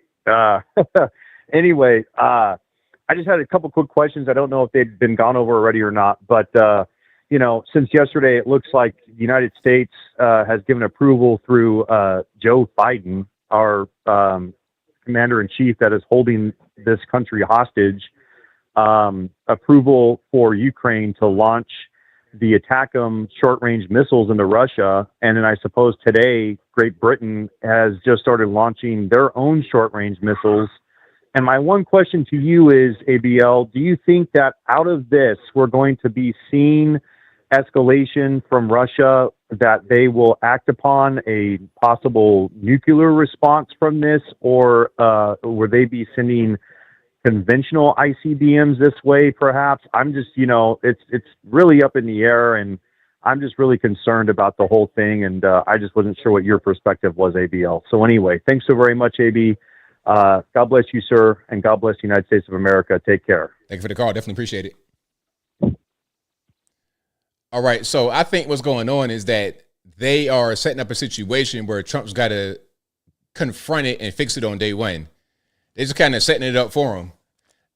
It's not quite to like World War III level where they're sending nukes in. They're just hitting like specified sites, certain sites with the long-range missiles. So then Trump's got to come in and say, okay, we're not going to do that anymore. That's his thing. I don't think it's going to escalate beyond that, in my opinion. I think day one, Trump comes in, negotiates peace, and it's not going to be a big thing. That's my opinion. All right, let's keep on going here. 504 on line. Who am I speaking to? Hey, ABL, it's Alien Spaceship. All right, man, what's going on? All right, a shout out to all the callers, and I've been doing good. I recently dealt with some silly trolls, but I dealt with the situation. Everything's good. Well, that's good. Yeah. So basically, I have been seeing the news about the situation with Ukraine and America, and so basically, as the other callers said, they're sending all those missiles in there, and I saw some video of some Australian fighters on YouTube that are fighting in it. And yeah, it looks like they're trying to escalate it the best they can. And I believe that Trump, I'm confident in him that he'll completely resolve the situation, but they're making a really big mess for him to clean up. Oh, of course. Yeah, and it's not necessary. Just kind of leave things alone, but it's politics as usual, unfortunately. Right. And also, I think, as I've said before, that they benefit from, they profit off this stuff, and they don't seem to really care about the people that get deleted and hurt and maimed from these wars that's been happening for decades. They started proxy wars. And it's nice that our side, wants to try to put an end to this, because I thought it was amazing how during his time in office, he didn't start any new wars. Yeah, definitely. It was an amazing thing to see. Yeah. And there's people on the left that I've been communicating with, and a lot of people, they're saying, is he going to do this? They're like, oh, he's not going to keep his promises, and, let's see what he does. And I'm like, we're going to see and what happens. And they just completely forget what happened the past 4 years when he was in there. Yeah, but that's a lot of what the media does. They make you forget, or they make you just look at reality differently than what it was. It's like, remember the first 4 years, we didn't have all these problems, but the media will make it look like we did when we didn't. That's the gaslighting. Correct. And also, as I said, it's not the people, and it's good to reach across the aisle, so to speak, and to have compassion and peace and trying to get the other people's ideas in. And it's not them I'm angry with. The thing I'm angry with is the deceptive media. But because of us YouTubers and other people on these alternative platforms, we're able to completely crush them with a red wave. Absolutely, 100%. Like in the story, some people may not be religious, but I think this is a good story where David and Goliath, how David defeated Goliath. And in the same way, that's like what we did. These big media companies, like Ivan tries to go and mess with you and tell you about, you're not doing this right and that right, but it's just you and your computer. But it looked the impact that you had and all the other people had in this conflict. Right, of course. Yeah, and Ivan, there's a lot of negative energy, and it's important to not none of us will let his color in the environment he creates affect our color, so to speak, in our environment. Right. Yeah. Yeah, and also I think it's good what RFK is doing, because there's been a lot of things have been added to food and to things with vaccines and different stuff, and it's good that we can see what's going on in there. And yeah, and I did research on it, and it's crazy how in other places that a lot of the food that we use is banned in other places. Yeah, I mean that's the key, and it's like we can do something about that. It doesn't, people. A lot of it is just money. People don't want to lose money because they got certain things invested into this and into that. It's all about money, but I think we need to put the health of our people ahead of money. Exactly, and in this country is all about a good thing about it is you can make money and you can do as much as you would like, but at the same time, it's not to forget people at the same time, though. Right. I think that the American elites fell into the same mistake that a lot of elites in the past did, and they became out of touch. And say, this is an exaggeration perhaps to some, but others may think it's very accurate. Like the Hunger Games movie, how you have that elite and have all these people fighting each other. I think that it's become something like that. Yeah, it has, and that's really unfortunate. Right. And I'm glad you pointed out about Black Lives Matter and the destruction they did, because I've seen, on the live streams that what they were doing all over the country. And it's amazing how the media was able to cover all that up. But so many police officers and so many people were deleted, unfortunately. Yeah, it was a mess, but the media would try to paint it as a good thing, and it was a good movement, all this and that. But again, that goes back to the disconnect between the people and the elites. The people are saying it's not a good thing when neighborhoods burn to the ground. That's a disconnect right there. And that's why Trump was able to come in and connect to the people who were not being heard by the elites. Exactly. And he was very good at that. And then the elites can completely see that now. And I don't think Black Lives Matter had any interest in the black community at all. And also, I want to say that, shout out to the past Chicago cop. And I want to say good night and thank you for taking my call. Thank you for the call. Definitely appreciate you. Okay, bye. All right, great call. Shout out to my main man, Alien Spaceship. Let's keep on rocking and rolling here. Let's go to 734. You don't know who I'm speaking to. Hey, ABL, this is Jay over in Michigan. Actually, I wanted to call in and get your thoughts on a couple topics. I know that you had a previous caller on earlier tonight that was discussing some issues with Matt Gaetz, and I don't really want to go over his competency or necessarily his ability to be an attorney general, but I do want to get your thoughts on, do you think that the ethics committee should be able to release the records on the investigation about Matt Gaetz, and we as the American people should know pretty much the ins and outs of that situation and how it would be the deciding factor on if he would be able to be the attorney general? I don't know. I don't know really what's in it. My thing would be, okay, if releasing it would cause more harm than good for them, they're probably not going to want to do it. Like it won't really. I don't think releasing it will make people have a different opinion about Gaetz because the allegations are out there. So either you are going to believe in it or not. And also there's no charges. So, okay, there's an allegation and no charges. So at that point, it's up to you. I don't think releasing the report will make that decision change by much, in my opinion. But it's possible it could. Yeah, I come into the stance that, obviously there's no charges that have been filed. Obviously, he would have, been in the penitentiary, like you always like to say, make big rocks into little rocks, right? But I do think that it comes into play, like his decision quality and his decision making on, previous stances. People can change, but if you hold that type of title, especially in the United States, there comes with a lot of ridicule with that. Do you think that he was the best pick that Trump could have had? I mean, when I look at it, he's built a ton of teams. Playmakers. I mean, Elon, Vivek, you have many others, Bobby Kennedy. Do you think that that was the best choice in your opinion, or do you think that that was like his hammer that he could see delivering what he needed? I'm not sure if it was the best choice. I don't know who the choices were. Okay. I haven't thought too much about it other than just the Gaetz from decision and kind of like just going with it, or have you just not spent some time into that space and kind of seeing what would be the best choice for attorney general? Yeah, I've just not looked at who would be the best choice, so I don't know the answer to that question. Yeah, no worries. I kind of thought of the idea of, him actually promoting Ron DeSantis from Florida over to an AG, and then just having that governorship open for Florida, and then maybe even implementing, Laura Trump into that seat. But it looks like it's going to go the other way with the Senate for Laura there. Okay. And my last question here is, a lot of people talk about Bobby's, health initiatives and how to make America healthy again, and also, just his overall career aspirations on how to make kids, healthier, which I think we all can agree on. But I think he also had a great initiative with taking ownership back to the American people when it comes to housing, getting these, faulty players like, BlackRock and you have Vanguard, State Street out of the market and back into the American people's hands. I know Trump's plan was to build more houses on federal land.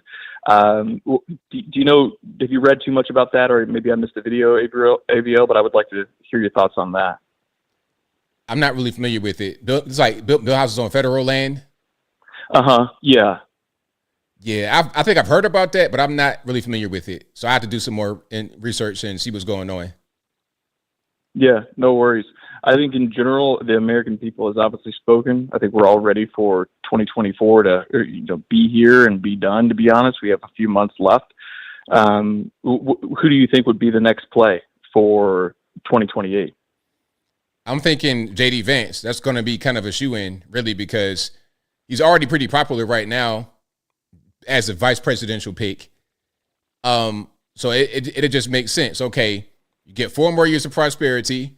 The popular vice president, he goes out there, he runs. It'd be kind of a layup. Yep, I agree. I think that's obviously like the best choice in my opinion, and we'll see what Musk does. I think he's not even going to jump into that. I think he's going to just kind of take us to Mars, and we'll see where it goes. But a lot of people have said Rogan. A lot of people have said Elon. A lot of people have said Dana White as having an influence within trying to get Americans not necessarily to wake up, but just to kind of be aware.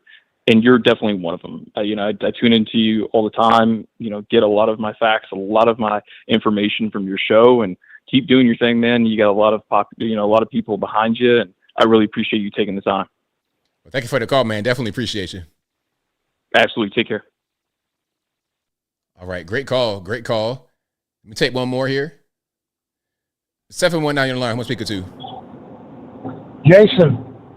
All righty. What's going on? Hey, a question about the Attorney General. That guy that called earlier. Isn't the Attorney General more of an executive, not necessarily somebody who's going to be trying cases? Pretty much, yes. Yeah, so basically, doesn't matter if he's been a practicing lawyer or not, as long as he can make the decision. Okay, you handle that.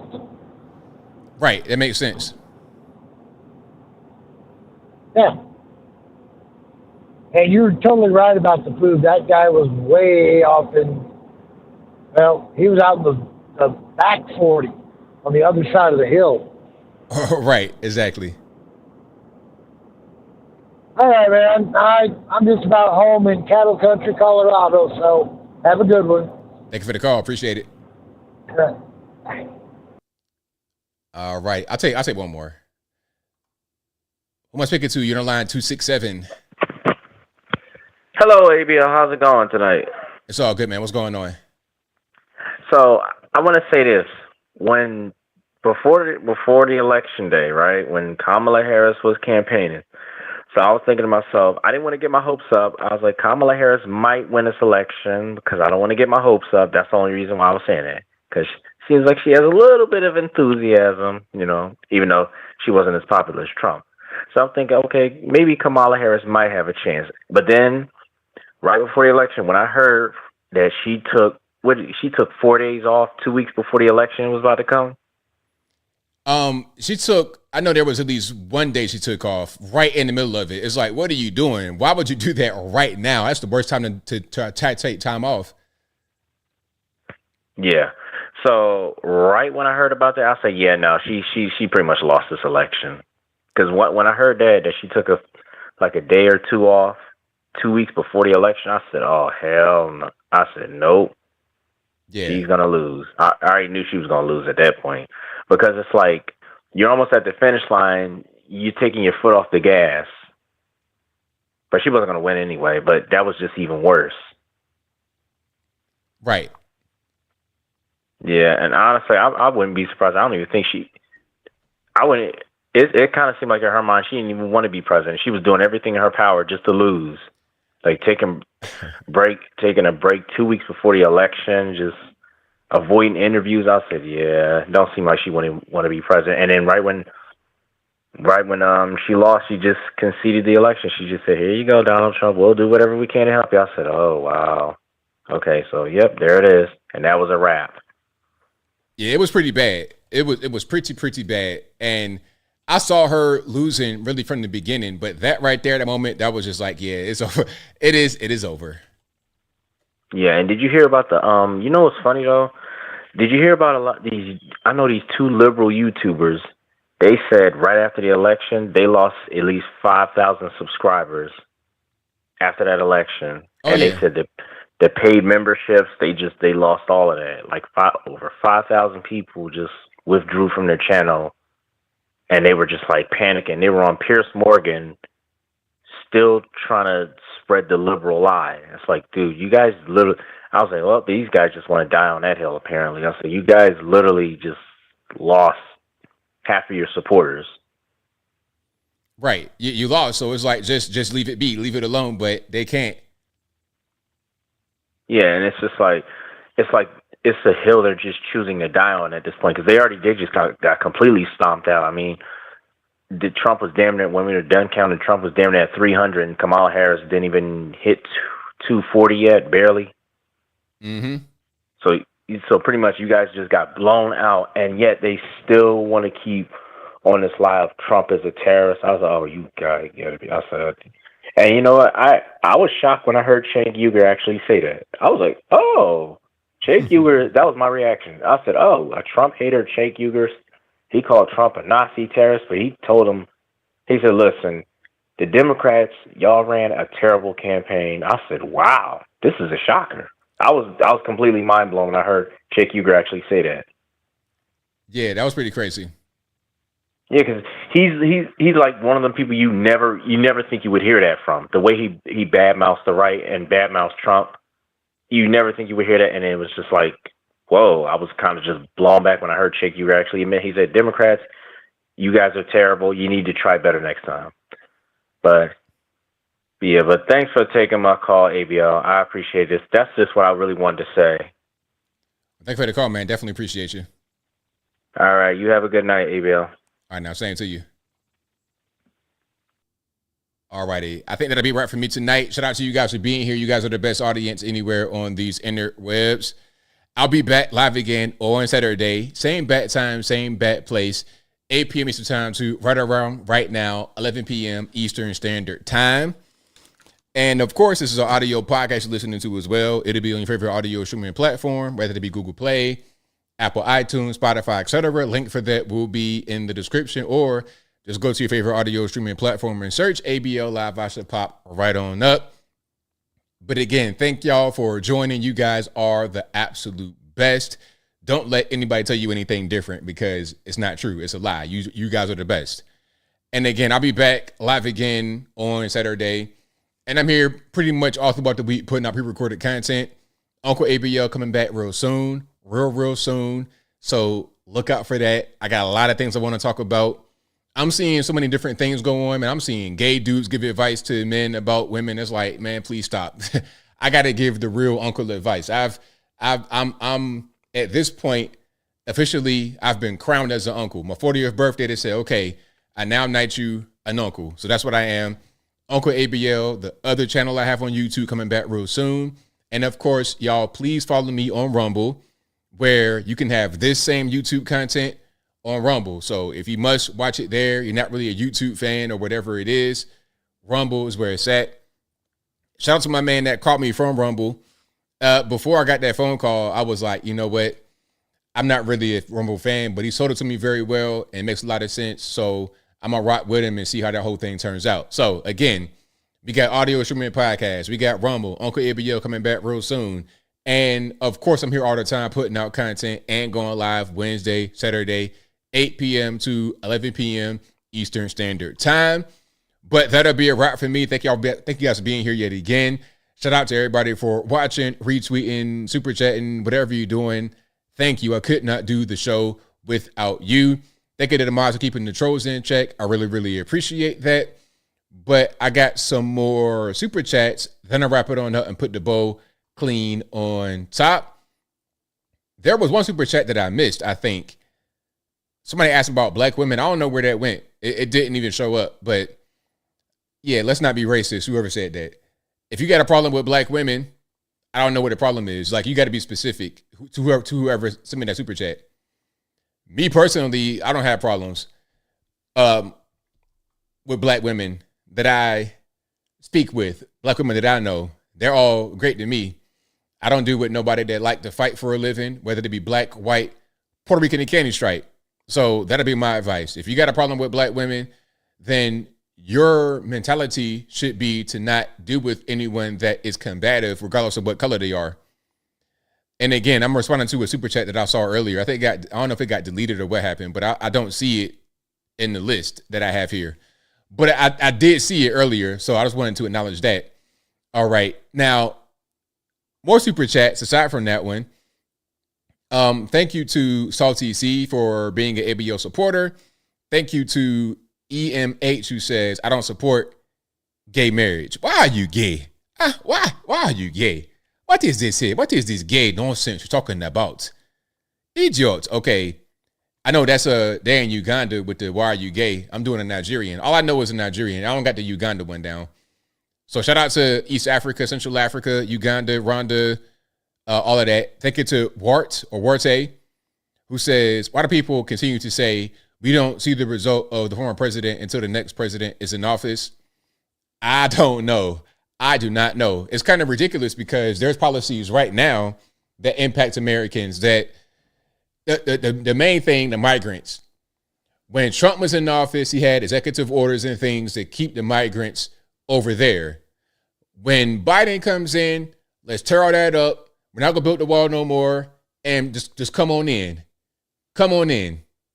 So we're experiencing the results of the current administration now, right now, in real time.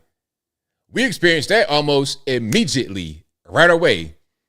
When that old man came in there and said, "All right, we're gonna open the border," that was felt immediately. I think of the Kai's Parchment who says all these geriatrics trying to get us into World War III. Exactly. Old men, young men. How does the saying go?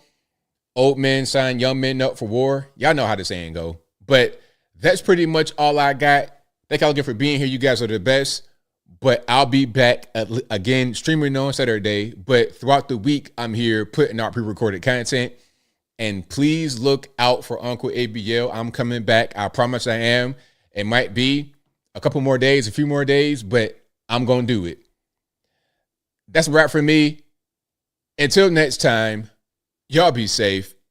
I'm out, and peace.